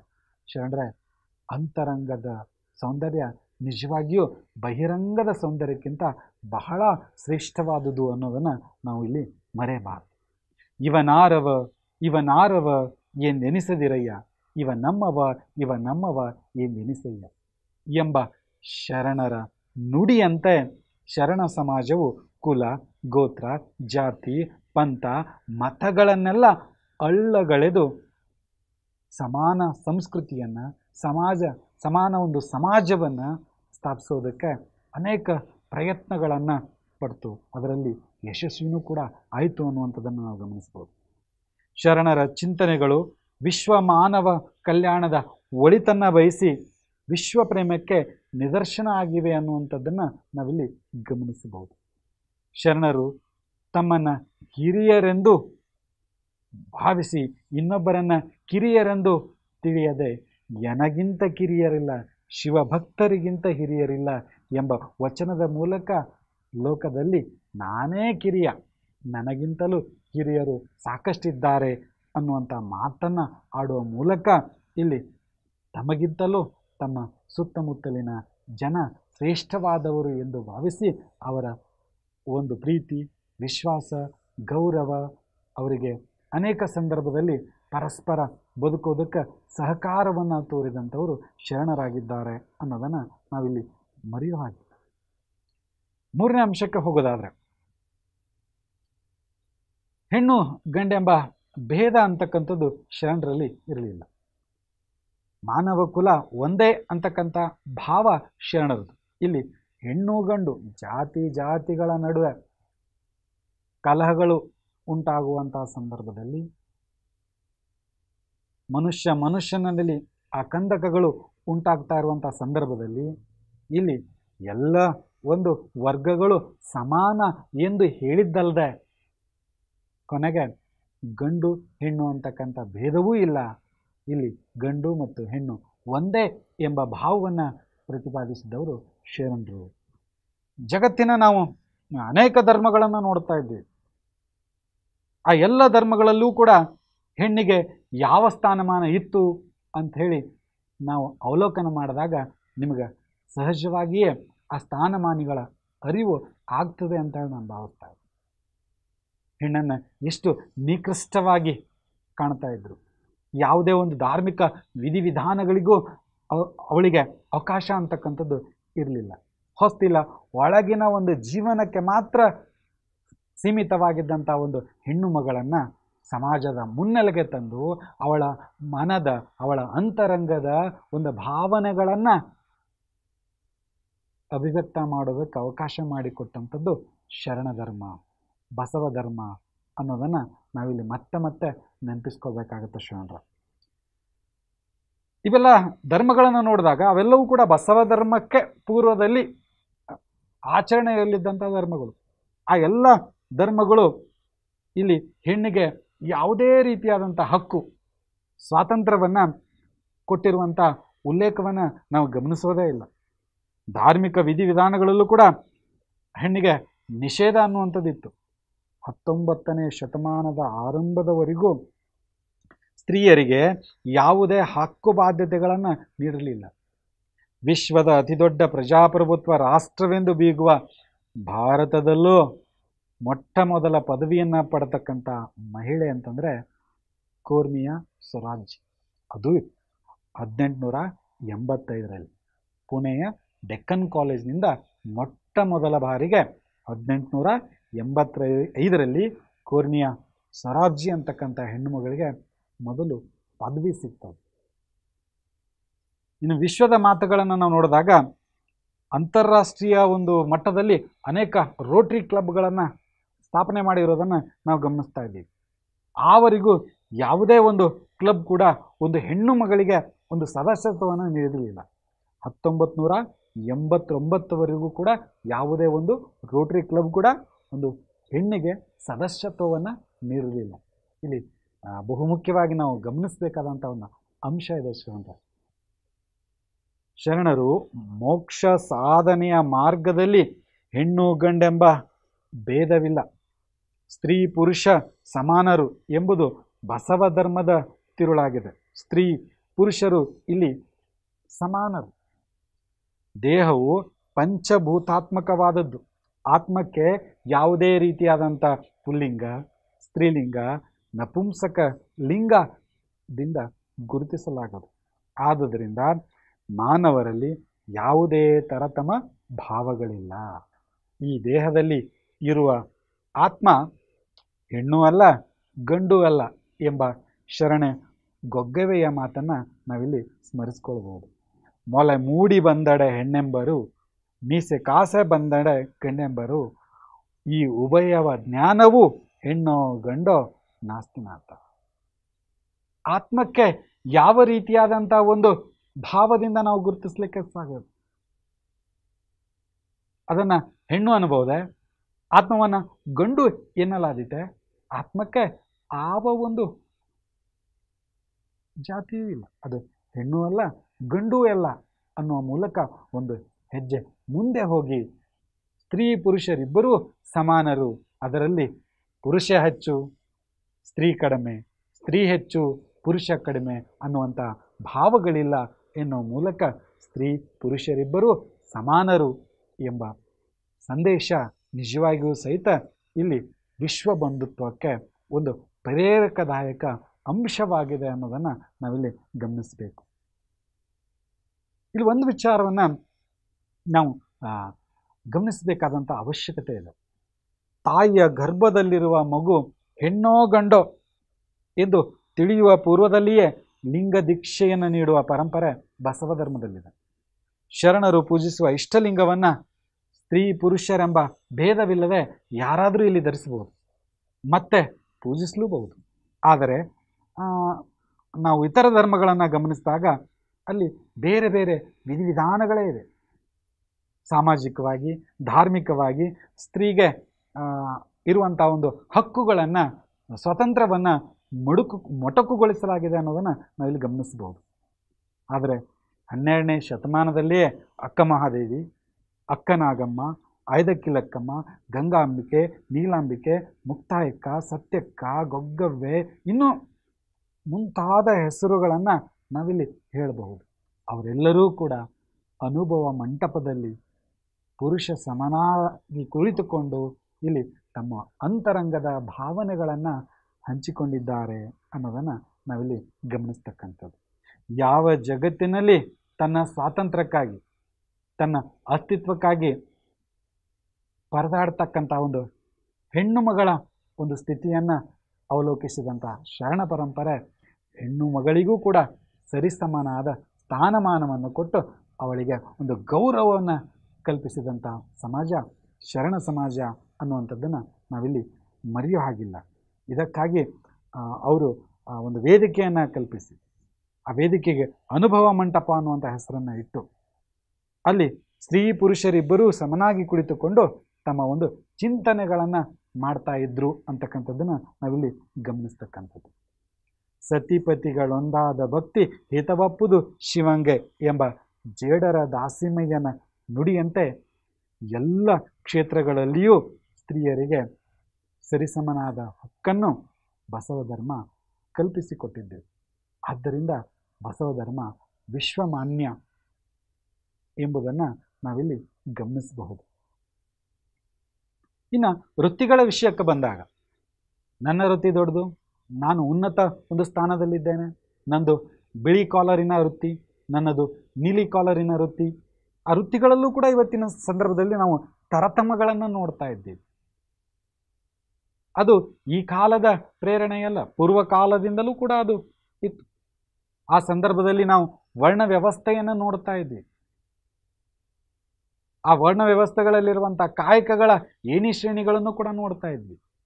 ಆದರೆ ಶರಣರು ಅವನ್ನೆಲ್ಲ ಕಿತ್ತೊಗೆದು ಎಲ್ಲ ವೃತ್ತಿಗಳು ಒಂದೇ ಎಂಬ ಮಾತನ್ನು ಪ್ರತಿಪಾದಿಸ್ತಾ ಎಲ್ಲ ವೃತ್ತಿಗಳಿಗೂ ಕೂಡ ಸರಿಸಮನಾದಂಥ ಒಂದು ಸ್ಥಾನಮಾನವನ್ನು ಕೊಟ್ಟಿದ್ರು ಅಂತಕ್ಕಂಥದ್ದನ್ನು ನಾವಿಲ್ಲಿ ಗಮನಿಸ್ತಕ್ಕಂಥದ್ದು. ಇಲ್ಲಿ ಪ್ರತಿ ಕೆಲಸವೂ ಕೂಡ ಪ್ರತಿ ಕಾರ್ಯವೂ ಕೂಡ ಸರಿಸಮನಾದದ್ದು. ಈ ಕೆಲಸ ನಿಕೃಷ್ಟ, ಈ ಕೆಲಸ ಉತ್ಕೃಷ್ಟ ಅಂತಕ್ಕಂಥ ಭಾವನೆ ಯಾವುದೇ ಒಂದು ಸಂದರ್ಭದಲ್ಲೂ ಕೂಡ ಶರಣರಲ್ಲಿ ಇರಲಿಲ್ಲ. ಶರಣರು ಆಡಂಬರವಿಲ್ಲದೆ ಸಮಾಜದ ಉದ್ಧಾರಕ್ಕಾಗಿ ತನುಮನದಿಂದ ಕೂಡಿ ನಿಸ್ವಾರ್ಥ ಸೇವೆ ಮಾಡಿದ್ದಾರೆ. ಶೋಷಣೆಗೆ ಒಳಗಾಗಿದ್ದ ಕುಲ ಕಸುಬುದಾರರನ್ನು, ಮುಖ್ಯವಾಗಿ ಶ್ರಮಜೀವಿಗಳನ್ನು ಸಾಮಾಜಿಕ ಏಣಿ ಶ್ರೇಣಿಯಿಂದ ದೂರ ಮಾಡಿ ಸರ್ವರಲ್ಲಿ ಏಕತೆಯ ಭಾವನೆ ತಂದರು. ಸರ್ವರಿಗೆ ಸಮಪಾಲು, ಸರ್ವರಿಗೂ ಸಮಬಾಳು ಎಂಬ ಬದುಕನ್ನು ಬದುಕಿದ ಶರಣರು ವಿಶ್ವಕ್ಕೆ ಮಾದರಿಯಾಗಿದ್ದಾರೆ. ದುಡಿಯುವ ವರ್ಗಕ್ಕೆ ಸಂಬಂಧಿಸಿದ ಶೂದ್ರರು ಸಾಮಾಜಿಕ, ರಾಜಕೀಯ, ಸಾಂಸ್ಕೃತಿಕ ಹಾಗೂ ಆರ್ಥಿಕ ಕಟ್ಟಳೆಗಳಿಂದ ನರಕ ಯಾತನೆಯನ್ನು ಅನುಭವಿಸುತ್ತಿದ್ದ ಸಂದರ್ಭದಲ್ಲಿ ಶರಣರು ಶ್ರಮಿಕ ಬಡವರ ಪರವಾದ ಸಮಾನತೆಯ ವ್ಯವಸ್ಥೆಯನ್ನು ಸೃಷ್ಟಿಸಿದರು. ಮಾಡುವ ಕಾಯಕದಿಂದ ಅಡ್ಡನಾಮಗಳಿಂದ ಗುರುತಿಸುವಂಥ ರೂಢಿಯನ್ನು ಜಾರಿಗೆ ತಂದರು. ಆ ಮೂಲಕ ಇಲ್ಲಿ ಸಮಾಜದಲ್ಲಿರುವಂಥ ಒಂದು ಏಣಿ ಶ್ರೇಣಿಯನ್ನು ತೊಡೆದು ಹಾಕೋದಕ್ಕೆ ಪ್ರಯತ್ನಿಸಿದರು. ಅದರಲ್ಲಿ ಯಶಸ್ವಿಯೂ ಕೂಡ ಆದರು. ಈ ಅಡ್ಡನಾಮಗಳು ಹೇಗೆ ಬಂದವು, ವೃತ್ತಿನಾಮಗಳು ಹೇಗೆ ಬಂದವು ಅನ್ನೋದನ್ನು ಬಸವಣ್ಣನವರ ಒಂದು ವಚನಗಳ ಮೂಲಕವೇ ನಾವಿಲ್ಲಿ ಗಮನಿಸ್ಬೋದು. ಕಾಸಿ ಕಮ್ಮಾರನಾದ, ಬೀಸಿ ಮಡಿವಾಳನಾದ, ಹಾಸನಿಕ್ಕಿ ಸಾಲಿಗನಾದ, ವೇದವನೋದಿ ಹಾರುವನಾದ, ಕರ್ಣದಲ್ಲಿ ಜನಿಸಿದವರುಂಟೆ ಜಗದೊಳಗೆ. ಈ ಸಾಲುಗಳನ್ನು, ಈ ವಚನದ ಸಾಲುಗಳನ್ನು ಗಮನಿಸಿದಾಗ ಇಲ್ಲಿ ಎಲ್ಲರೂ ಒಂದೇ, ಯಾರು ಇಲ್ಲಿ ಮೇಲಲ್ಲ, ಯಾರು ಇಲ್ಲಿ ಕೀಳಲ್ಲ ಎನ್ನುವ ಮೂಲಕ ಮಾನವ ಬದುಕಿಗೆ ಉದ್ಯೋಗ ಅನಿವಾರ್ಯ, ಪ್ರತಿಯೊಬ್ಬರೂ ಕೂಡ ಉದ್ಯೋಗವನ್ನು ಮಾಡಲೇಬೇಕು, ಕಾಯಕವನ್ನು ಮಾಡಲೇಬೇಕು ಅನ್ನೋದನ್ನು ಪ್ರತಿಪಾದಿಸುತ್ತಲೇ ತಮ್ಮ ಜೀವನ ನಿರ್ವಹಣೆಗೆ ಅದು ಅಗತ್ಯ ಎನ್ನುವುದನ್ನು ಆಗಿನ ಸಮಾಜಕ್ಕೆ ತಿಳಿಸುತ್ತಲೇ ಕುಂಬಾರಿಕೆ, ಚಮ್ಮಾರಿಕೆ, ಕಮ್ಮಾರಿಕೆ, ನೇಯುವಿಕೆ, ಹೆಣೆಯುವಿಕೆ, ನೂಲುವಿಕೆ ಹೀಗೆ ಹಲವಾರು ಕುಲ ಕಸುಬುಗಳಲ್ಲಿ ತಮ್ಮನ್ನು ತಾವು ತೊಡಗಿಸಿಕೊಂಡ ಕುಶಲಕರ್ಮಿಗಳನ್ನು ಗುರುತಿಸಿ ಅವರ ವೃತ್ತಿಗಳನ್ನು ಕಾಯಕಗಳೆಂದು ಗೌರವಿಸಿದಂಥ ಕೀರ್ತಿ ಶರಣರಿಗೆ ಸಲ್ಲುತ್ತದೆ.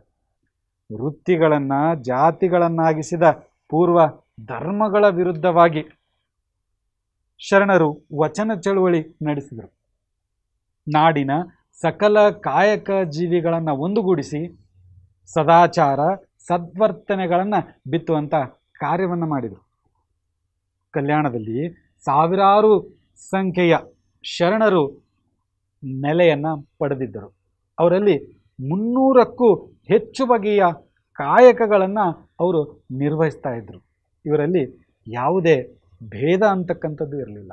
ಆದರೆ ಎಷ್ಟು ವಿಚಿತ್ರ ಅಲ್ವೇ, ಆಧುನಿಕ ಪ್ರಪಂಚದ ಒಂದು ವಾಸ್ತವ ಜಗತ್ತನ್ನು ನಾವು ಅವಲೋಕನ ಮಾಡಿದಾಗ ಕಾಯಕದ ಹೆಸರಿನಲ್ಲಿ ತಾರತಮ್ಯಗಳು ಉಂಟಾಗುತ್ತಾ ಇದ್ದಾವೆ. ಕಾಯಕದಲ್ಲಿ ಏಣಿ ಶ್ರೇಣಿಗಳನ್ನು ಒಂದು ಜಾರಿಗೆ ತಂದಂಥ ನವ ನಾಗರಿಕ ಸಮಾಜವು ಗಮನಿಸಿ, ಯಾವ ಸಂದರ್ಭದಲ್ಲಿ ಕಾಯಕ ಸಮಾನತೆ ಅಂದರೆ ವೃತ್ತಿ ಸಮಾನತೆ, ಒಂದು ಅರ್ಥ ಸಮಾನತೆ, ಆರ್ಥಿಕ ಸಮಾನತೆಯನ್ನು ಶರಣರು 12ನೇ ಶತಮಾನದಲ್ಲಿಯೋ ತಂದಿದ್ರು, ಅದನ್ನು ಅಳವಡಿಸಿಕೊಳ್ಳದೆ ಇವತ್ತು ಕಾಯಕದಲ್ಲಿ ಏಣಿ ಶ್ರೇಣಿ ತಂದಿದ್ದಲ್ಲದೆ ಒಂದು ವೇತನದಲ್ಲಿಯೂ ಸಹಿತ ಏಣಿ ಶ್ರೇಣಿಯನ್ನು ತಂದಿದೆ ಅಂತಕ್ಕಂಥದ್ದು.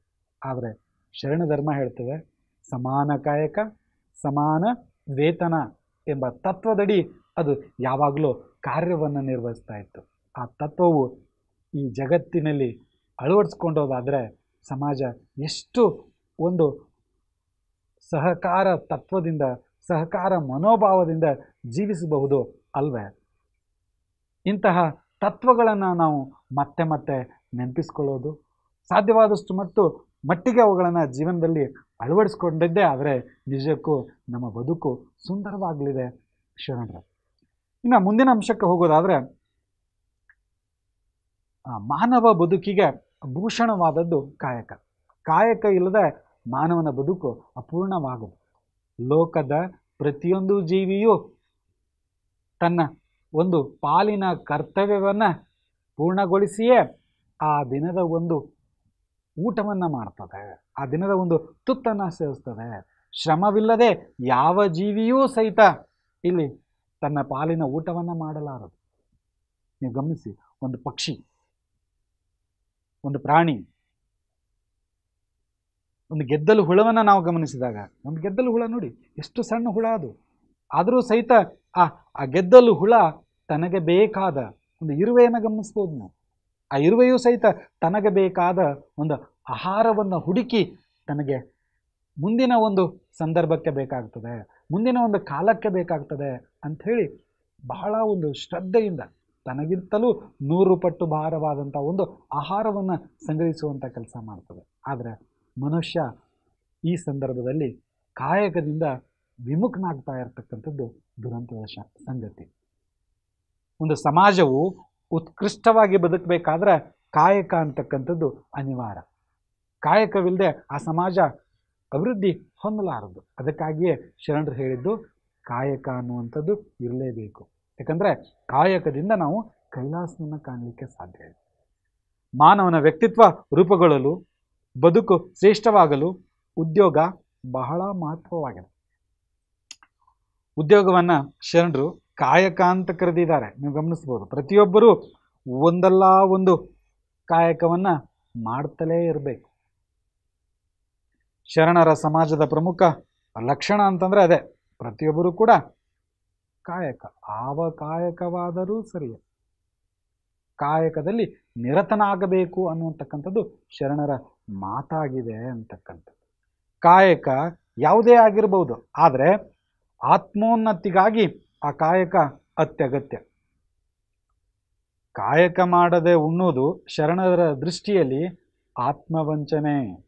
ಕಾಯಕವು ಪರಮ ಪವಿತ್ರವೆಂದು ಭಾವಿಸಿ ತನುಮನ ಶುದ್ಧಿಯಿಂದ ಕಾಯಕದೊಳಗೆ ಶರಣರು ನಿರತರಾಗ್ತಾ ಇದ್ರು.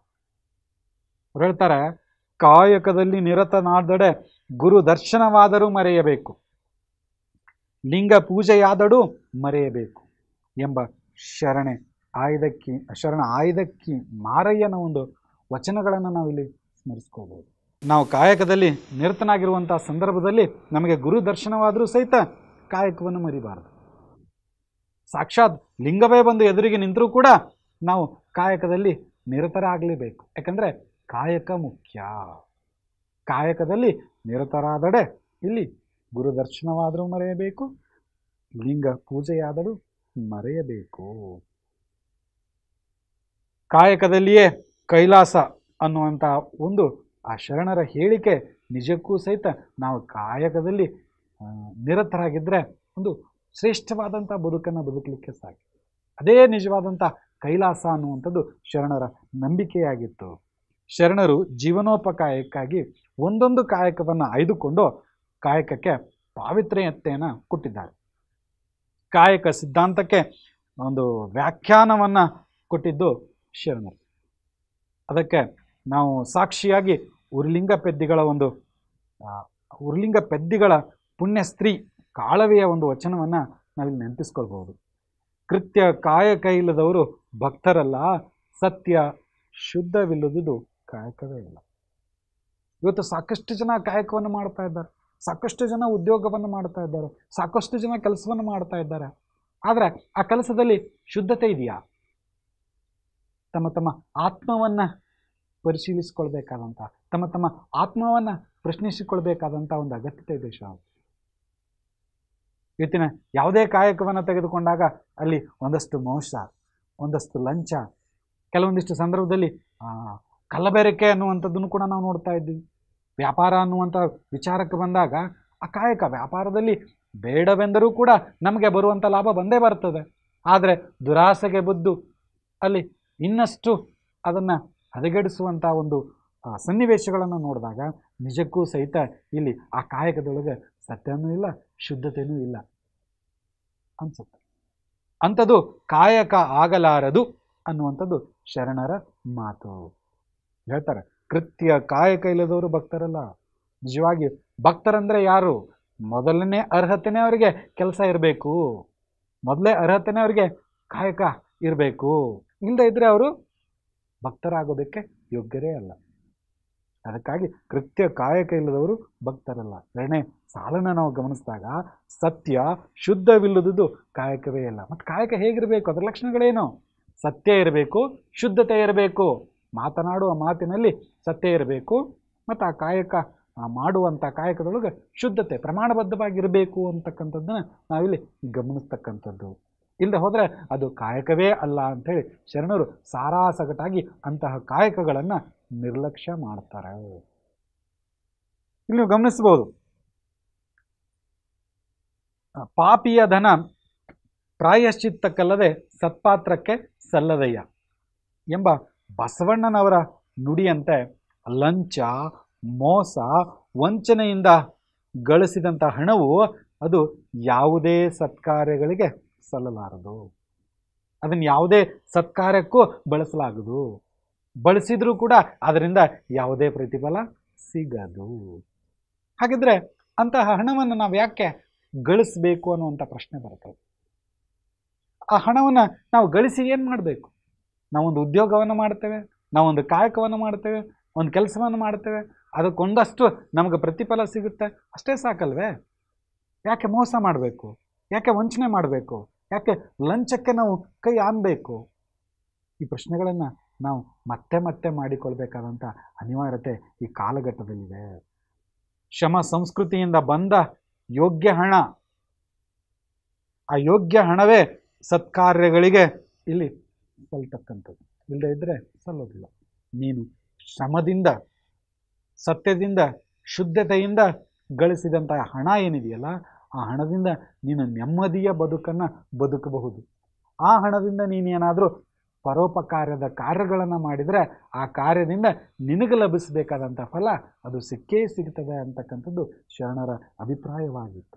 ಅದಕ್ಕೆ ಹೇಳ್ತಾರೋ, ಆವ ಕಾಯಕವಾದಡು ಸ್ವಕಾಯಕವ ಮಾಡು ಎಂಬ ಶರಣ ಲದ್ದೆಯ ಸೋಮಣ್ಣನ ಮಾತು ಸ್ವಯಂ ಉದ್ಯೋಗಕ್ಕೂ ಕೂಡ ಪ್ರೇರಣೆ ನೀಡುತ್ತದೆ. ಇವತ್ತಿನ ಕಾಲಘಟ್ಟದೊಳಗೆ ನಾವೆಲ್ಲರೂ ಸಹಿತ ಸರ್ಕಾರಿ ಉದ್ಯೋಗಗಳಿಗೆ ಮುಗಿಬೀಳ್ತಾ ಇರೋದನ್ನು ನೋಡ್ತಾ ಇದ್ದೀವಿ. ಆದರೆ ನಮ್ಮ ಪೂರ್ವಜರು, ನಮ್ಮ ಕುಟುಂಬದ ಅನೇಕರು ಅನೇಕ ಕುಶಲ ಕರ್ಮಗಳನ್ನು ಮಾಡ್ತಾ ಇದ್ರು, ಅನೇಕ ಕೌಶಲ್ಯಗಳನ್ನು ಹೊಂದಿದ್ರು. ಆ ಕೌಶಲ್ಯಗಳನ್ನು ಇವತ್ತಿನ ಕಾಲಘಟ್ಟದೊಳಗೆ ನಾವು ಮುಂದುವರಿಸ್ಕೊಂಡು ಹೋಗ್ದೇನೆ ಬೇರೆ ಬೇರೆ ಉದ್ಯೋಗಗಳಿಗಾಗಿ ಆಸೆ ಪಡ್ತಾ ಇದ್ದೀವಿ ಈಗ. ಆದರೆ ಇಲ್ಲಿ ಗಮನಿಸ್ತಕ್ಕಂಥದ್ದು, ಬೇರೆಯವರ ಅಡಿಯಾಳಾಗಿ ದುಡಿಯೋದಕ್ಕಿಂತ ಸ್ವ ಉದ್ಯೋಗವನ್ನು ಮಾಡಿ ಇಲ್ಲಿ ರಾಜನ ರೀತಿಯೊಳಗೆ ಬದುಕಬೇಕು ಅನ್ನುವಂಥ ಒಂದು ಮಾತನ್ನು ಹೇಳ್ತಾ, ಆ ಉದ್ಯೋಗದಿಂದ ಬಂದಂಥ ಅನೇಕ ಒಂದು ಸಂಪತ್ತನ್ನು ದಾನವನ್ನು ಮಾಡಬೇಕು, ದಾಸೋಹವನ್ನು ಮಾಡಬೇಕು, ನಿನ್ನಿಂದ ಅನೇಕರಿಗೆ ಒಂದು ಉದ್ಯೋಗವನ್ನು ಕೊಡಬೇಕು ಅನ್ನುವಂಥ ಮಾತನ್ನು ಶರಣರು ಆ ಕಾಲಘಟ್ಟದಲ್ಲಿಯೇ ಉಲ್ಲೇಖ ಮಾಡ್ತಾರೆ. ಇದರಿಂದಲೇ ನೀವು ಗಮನಿಸಬಹುದು, ಆ ವೃತ್ತಿಯಿಂದಲೇ ಅನೇಕ ಒಂದಷ್ಟು ವೃತ್ತಿ ನಾಮಗಳು ಹುಟ್ಟಿಕೊಂಡದ್ದನ್ನು ನಾವಿಲ್ಲಿ ಗಮನಿಸಲಿಕ್ಕೆ ಸಾಧ್ಯ ಅದು. ನುಲಿಯ ಚಂದಯ್ಯ, ಅಂಬಿಗರ ಚೌಡಯ್ಯ, ಮಡಿವಾಳ ಮಾಚಿದೇವ, ಡೋಹರ ಕಕ್ಕಯ್ಯ, ಆಯ್ದಕ್ಕಿ ಲಕ್ಕಮ್ಮ, ಆಯ್ದಕ್ಕಿ ಮಾರಯ್ಯ, ಲದ್ದೆಯ ಸೋಮಣ್ಣ, ಜೇಡರ ದಾಸಿಮಯ್ಯ, ಸೂಳೆ ಸಂಕವ್ವೆ, ಇನ್ನು ಮುಂತಾದ ಹೆಸರುಗಳನ್ನು ನಾವು ಗಮನಿಸಿದಾಗ ಇವೆಲ್ಲವೂ ಸಹಿತ ಅವರು ಮಾಡತಕ್ಕಂಥ ಕಾಯಕದಿಂದಲೇ ರೂಪುಗೊಂಡವು ಎಂಬುದನ್ನು ನಾವು ಮರೆಯುವ ಹಾಗಿಲ್ಲ. ಆದ್ದರಿಂದ ಪ್ರತಿಯೊಬ್ಬರೂ ಸಹಿತ ಯಾವ ಕಾಯಕವಾದರೂ ಪರವಾಗಿಲ್ಲ, ಒಂದು ರೀತಿಯಾದಂಥ ಒಂದು ಕಾಯಕದೊಳಗೆ ನಾವು ನಿರತರಾಗಿರಬೇಕು. ಇವತ್ತಿನ ಭವ್ಯ ಭಾರತವನ್ನು ನಾವು ನೋಡಿದಾಗ 70% ಜನ ಯುವಜನತೆಯಿಂದ ಕೂಡಿದೆ. ದುರ್ದೈವ ಅಂತಂದ್ರೆ ಅದರಲ್ಲಿ 20% ಜನನೂ ಸಹಿತ ಉದ್ಯೋಗವನ್ನು ಹೊಂದಿಲ್ಲ. ನೀವು ಗಮನಿಸ್ಬೋದು, ಚೀನಾ ದೇಶವನ್ನು ಇವತ್ತು ವೃದ್ಧರ ದೇಶ ಅಂತ ಕರೀತಾರೆ. ಯಾಕಂತಂದ್ರೆ ಅವರು ಹಾಕಿಕೊಂಡ ಜನಸಂಖ್ಯಾ ನೀತಿಯಿಂದ ಇವತ್ತು ಅಲ್ಲೆಲ್ಲವೂ ಸಹಿತ ವೃದ್ಧರ ಸಂಖ್ಯೆ ಜಾಸ್ತಿ ಆಗ್ತಾ ಇದೆ, ಕೆಲಸ ಮಾಡುವವರೇ ಕಡಿಮೆ ಆಗಿದ್ದಾರೆ. ಆ ನಿಟ್ಟಿನೊಳಗೆ ಚೀನಾ ದೇಶ ತನ್ನ ಜನಸಂಖ್ಯಾ ನೀತಿಯನ್ನು ಸಡಿಲಗೊಳಿಸಿ ಮತ್ತೆ ಯುವಕರನ್ನು ಸೃಷ್ಟಿ ಮಾಡುವಂಥ ಕಾರ್ಯದೊಳಗೆ ನಿರತಾಗಿದೆ. ಅದರ ಅದೃಷ್ಟ ಅಂತಂದ್ರೆ ನಮ್ಮಲ್ಲಿ ಯುವ ಜನತೆಯ ಸಂಖ್ಯೆ ಹೆಚ್ಚಾಗಿದೆ, ಆದರೆ ಅವರು ಸರಿದಾರಿಯಲ್ಲಿ ನಡೀತಾ ಇಲ್ಲ, ಯಾವುದೇ ಒಂದು ಕಾಯಕವನ್ನು ಮಾಡ್ತಾ ಇಲ್ಲ ಅಂತಕ್ಕಂಥದ್ದೇ ಖೇದಕರ ಸಂಗತಿಯಾಗಿದೆ. ನೀವು ಗಮನಿಸಬಹುದು, ತಂದೆ ತಾಯಿಗಳು, ಇವತ್ತಿನ ಪೋಷಕರಾಗಿರ್ಬೋದು, ತಂದೆ ತಾಯಿಗಳಾಗಿರ್ಬೋದು, ಅವರೆಲ್ಲರೂ 60 ವರ್ಷ ಆದಮೇಲೆ ನಿವೃತ್ತಿ ಹೊಂದಿಯೂ ಸಹಿತ ಮತ್ತೆ ವೃತ್ತಿಯನ್ನು ಮಾಡೋದಕ್ಕೆ ಮುಂದುವರಿತಾ ಇದ್ದಾರೆ. ಕಾರಣ ಇಷ್ಟೇ, ಇಂದಿನ ಯುವಕರು ಉದ್ಯೋಗವನ್ನು ಮಾಡಲಿಕ್ಕೆ ಮುಂದೆ ಬರ್ತಾ ಇಲ್ಲ. ನಿಮ್ಮ ಬದುಕು ಸುಂದರವಾಗಬೇಕು ಅಂತಂದರೆ ಶರಣರು ಹೇಳಿದಂತೆ ಕಾಯಕದೊಳಗೆ ನಿರತರಾಗಿರಬೇಕು. ಅಂದಾಗ ಮಾತ್ರ ಆ ಬದುಕು ಸುಂದರವಾಗಲಿಕ್ಕೆ ಸಾಧ್ಯ ಇದೆ. ಮುಂದಿನ ಒಂದು ಅಂಶಕ್ಕೆ ಹೋಗೋದಾದ್ರೆ, ಶರಣರು ತಮ್ಮ ತತ್ವಗಳಲ್ಲಿ ಪ್ರತಿಪಾದಿಸ್ತಾ ಒಂದೇ ದೈವ ಒಂದೇ ಧರ್ಮ ಅಂತೇಳಿ ನಿರೂಪಣೆ ಮಾಡ್ತಾ ಇದ್ದಾರೆ. ನೀವು ಗಮನಿಸಿ, ಜಗತ್ತಿನಲ್ಲೆಲ್ಲಡ ಇರುವಂಥ ಧರ್ಮಗಳನ್ನು ಒಟ್ಟುಗೂಡಿಸಿ ನಾವೆಲ್ಲ ಒಂದೇ ದೈವ ಅಂತ ತಿಳ್ಕೊಂಡಿದ್ದಾದರೆ, ಒಂದೇ ಧರ್ಮ ಅಂತ ಭಾವಿಸಿದ್ದೇ ಆದರೆ ಈ ಕಲಹಗಳೆಲ್ಲ ಇರೋದೇ ಇಲ್ವೇನೋ ಅನ್ನುವಂಥ ಒಂದು ವಿಚಾರವನ್ನು ನಾವಿಲ್ಲಿ ಮಾಡಬಹುದು ಅಂತಕ್ಕಂಥದ್ದು. ಅಮೂರ್ತ ಲಿಂಗ ಪೂಜೆಯನ್ನು ಆಚರಣೆಗೆ ತಂದಂಥ ಶರಣರು ಪ್ರಕೃತಿಯು ಗೋಳಾಕಾರವಾಗಿದೆಯೆಂದು ಅರಿತ ಶರಣರು ತಮ್ಮ ಒಂದು ಪರಂಪರೆಯಲ್ಲಿ ಲಿಂಗ ಆಚರಣೆಯನ್ನು ಜಾರಿಗೆಯನ್ನು ತಂದರು. ಶರಣರು ಪ್ರಾಣಿಶಾಸ್ತ್ರ ಮನಃಶಾಸ್ತ್ರದಲ್ಲಿಯೂ ನಿಪುಣರಾಗಿದ್ದರು ಎಂಬುದನ್ನು ಈ ಅಂಶದ ಮೂಲಕ ನಾವು ಹೇಳಬಹುದು.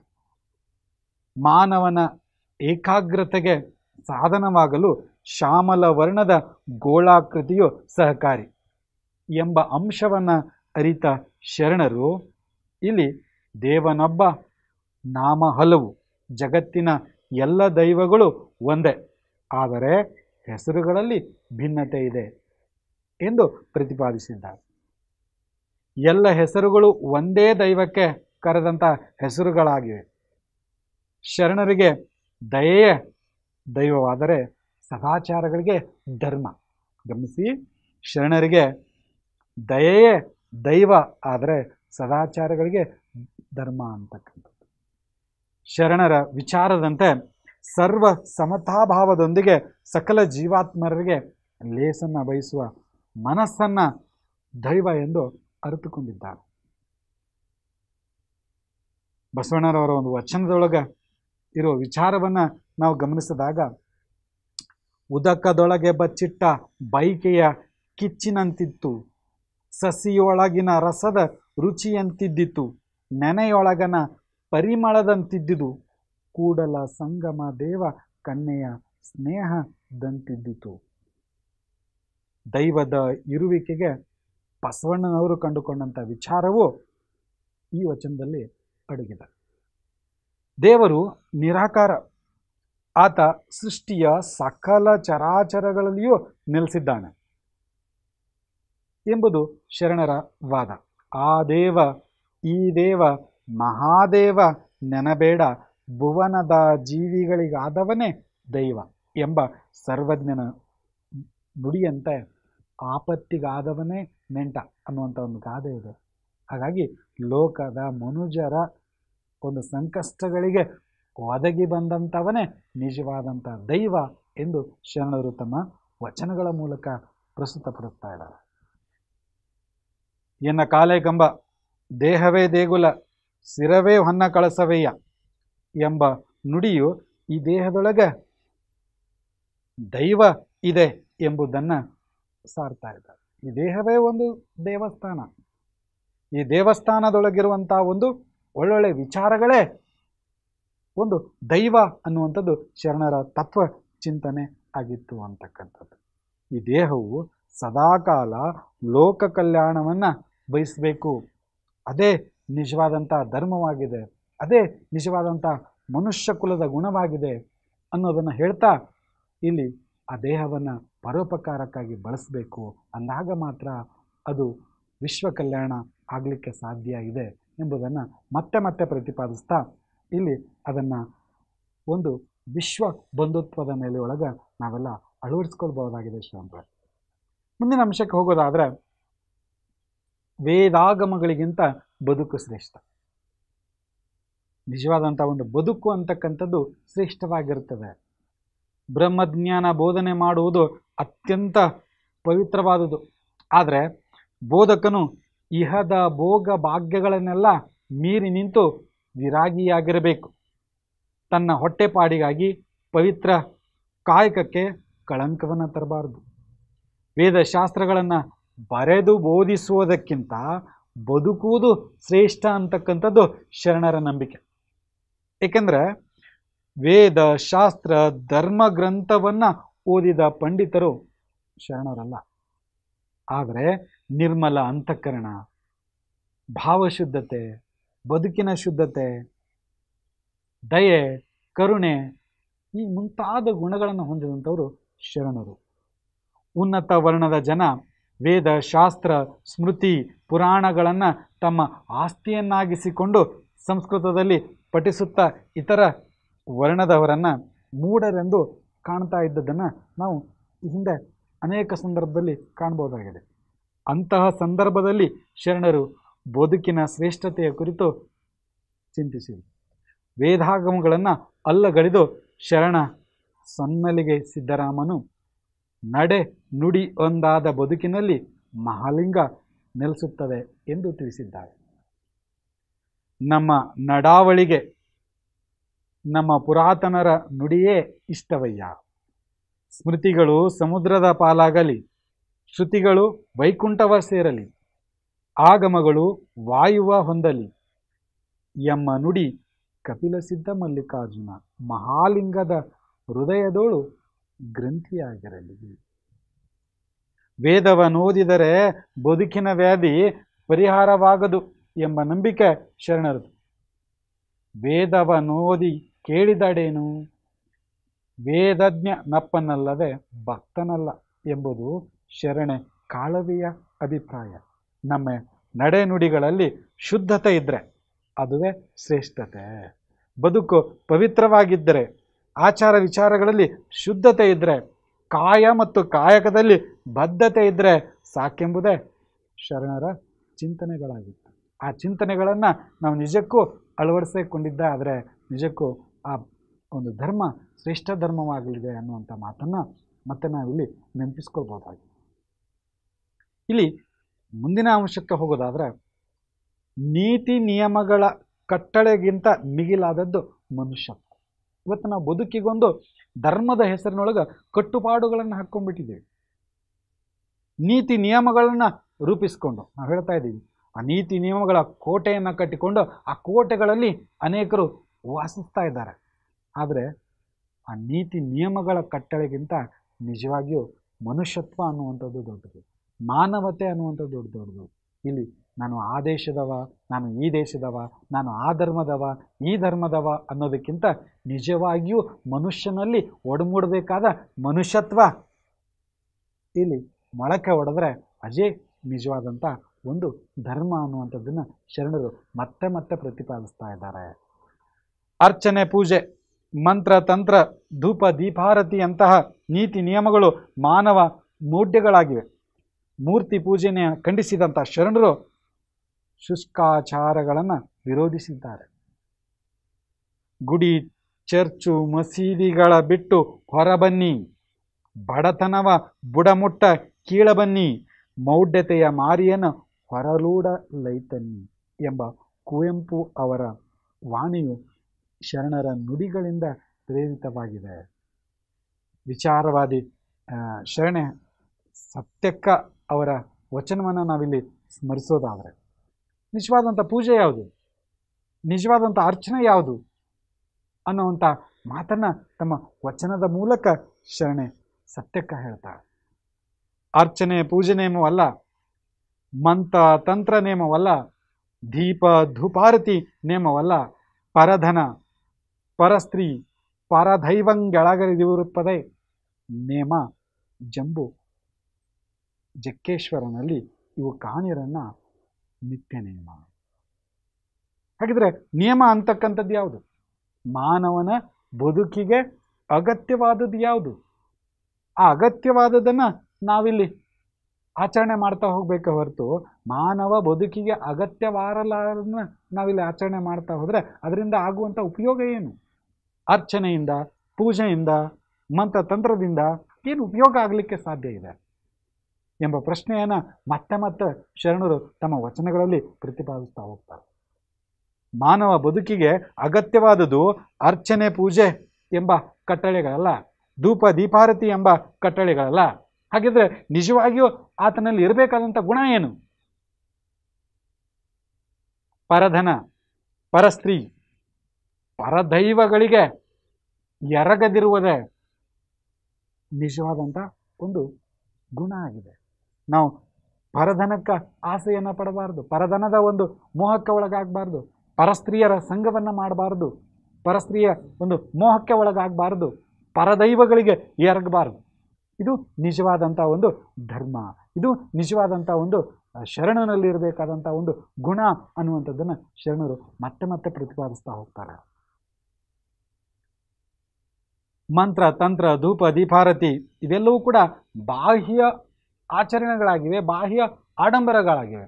ಅಂತರಂಗದಲ್ಲಿರುವಂಥ ಒಂದು ವಿಚಾರಗಳನ್ನು ನಾವು ಶುದ್ಧೀಕರಿಸಿದರೆ ಅದೇ ನಿಜವಾದಂಥ ಒಂದು ಧರ್ಮ, ಅದೇ ನಿಜವಾದಂಥ ಒಂದು ಗುಣ, ಅದೇ ನಿಜವಾದಂಥ ಒಂದು ಮಾನವತೆ ಅನ್ನುವಂಥದ್ದನ್ನು ಶರಣರು ಹೇಳ್ತಾ ಇದ್ದಾರೆ.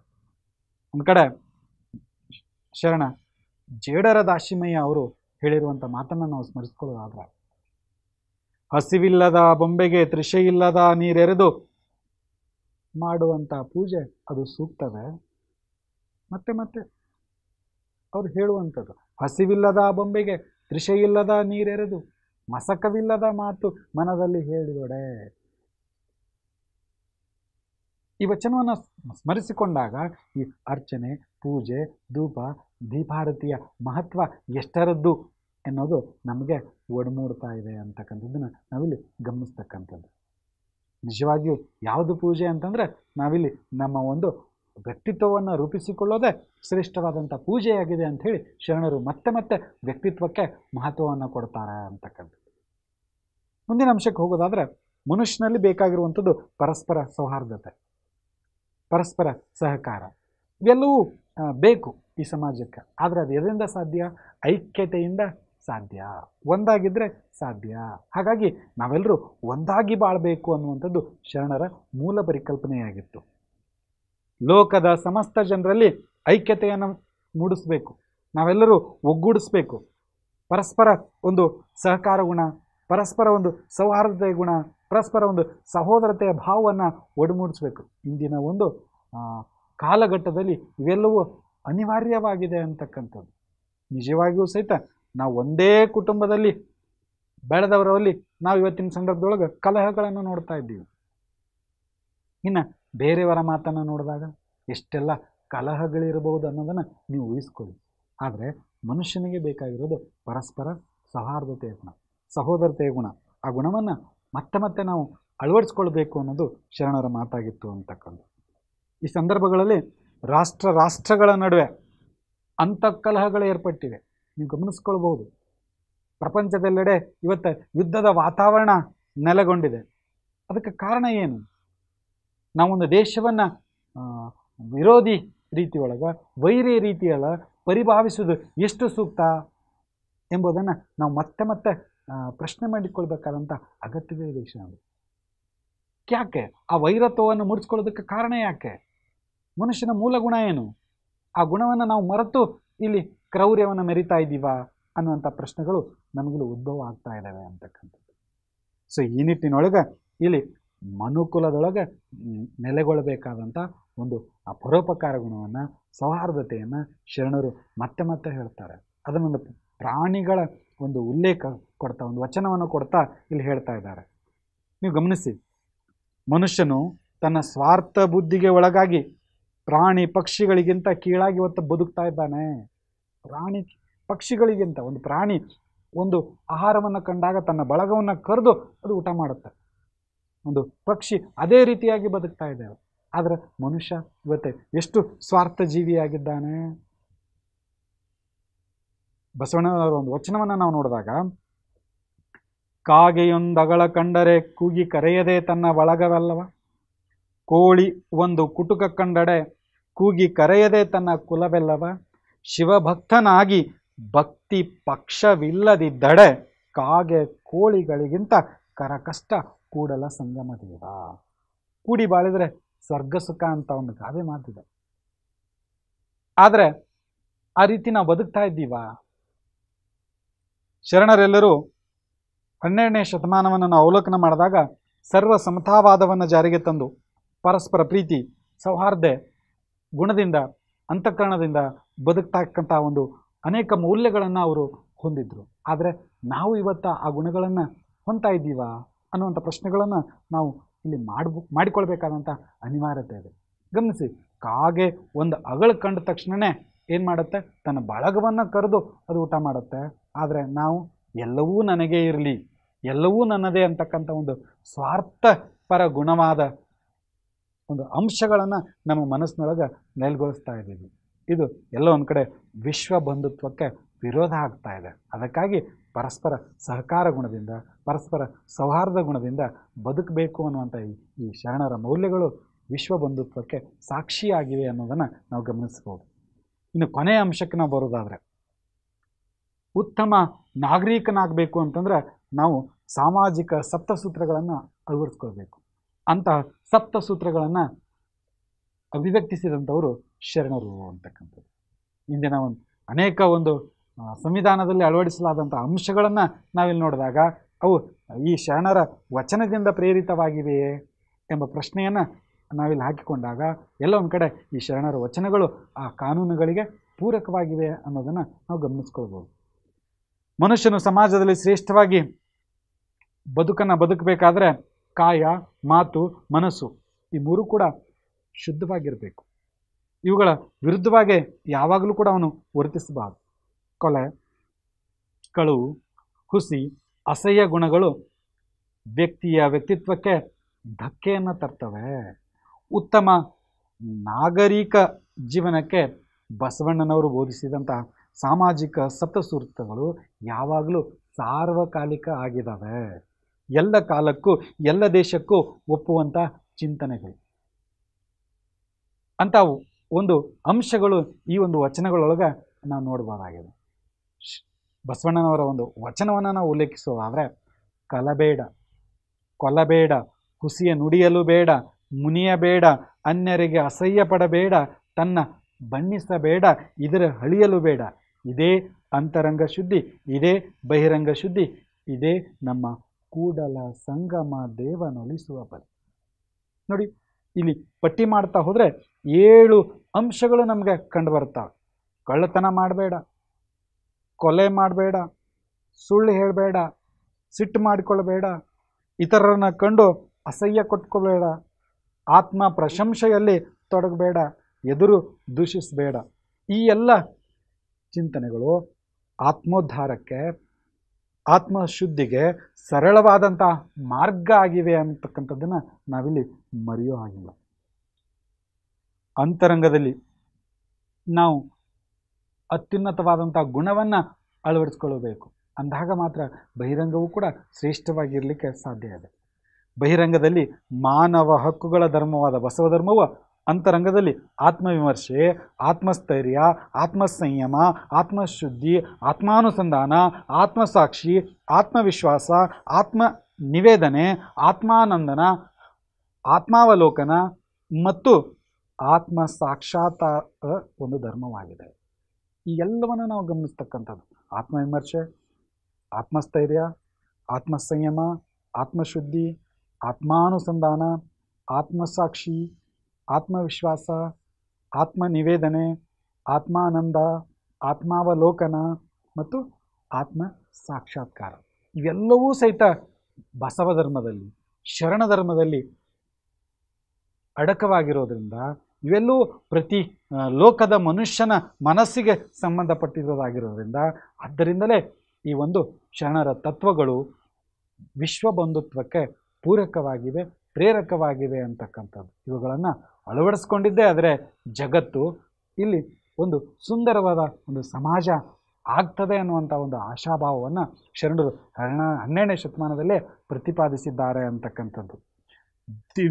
ಸಕಲ ಲೋಕಾನುಭವಗಳ ದಿವ್ಯ ದರ್ಶನಗಳು ಶರಣ ಸಂಸ್ಕೃತಿಯಲ್ಲಿ ಬಿಂಬಿತವಾಗಿರೋದ್ರಿಂದ ಬಸವ ಧರ್ಮವು ವಿಶ್ವ ಮಾನ್ಯವಾಗಿದೆ. ಅದು ವಿಶ್ವ ಬಂಧುತ್ವದ ಅನೇಕ ತತ್ವವನ್ನು ಒಳಗೊಂಡಿದೆ ಎಂಬುದರಲ್ಲಿ 2 ಮಾತಿಲ್ಲ ಎಂಬುದು ನನ್ನ ಅಭಿಪ್ರಾಯ. ಶರಣರ ಅಂತಿಮವಾಗಿ ನಾನು ಕೊನೆಯ ಮಾತಿಗೆ ಬರೋದಾದರೆ, ಆಚಾರವೇ ಸ್ವರ್ಗ, ಅನಾಚಾರವೇ ನರಕ. ಇಲ್ಲಿ ಸಲ್ಲುವವರು ಅಲ್ಲಿಯೂ ಸಲ್ಲುವರಯ್ಯ, ಇಲ್ಲಿ ಸಲ್ಲದವರು ಅಲ್ಲಿಯೂ ಸಲ್ಲರಯ್ಯ. ಶರಣು ಶರಣಾರ್ಥಿಗಳು.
ಸ್ವರವೆಂಬುದು ಪರತತ್ವ.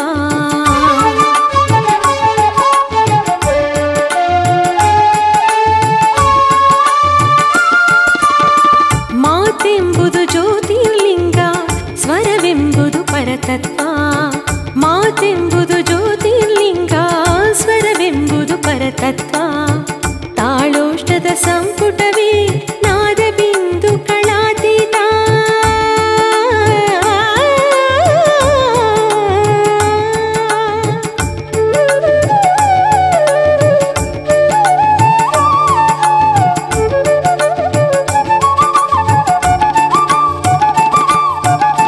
ತಾಳೋಷ್ಟದ ಸಂಪುಟವೇ ನಾದ ಬಿಂದು ಕಳಾತೀತ.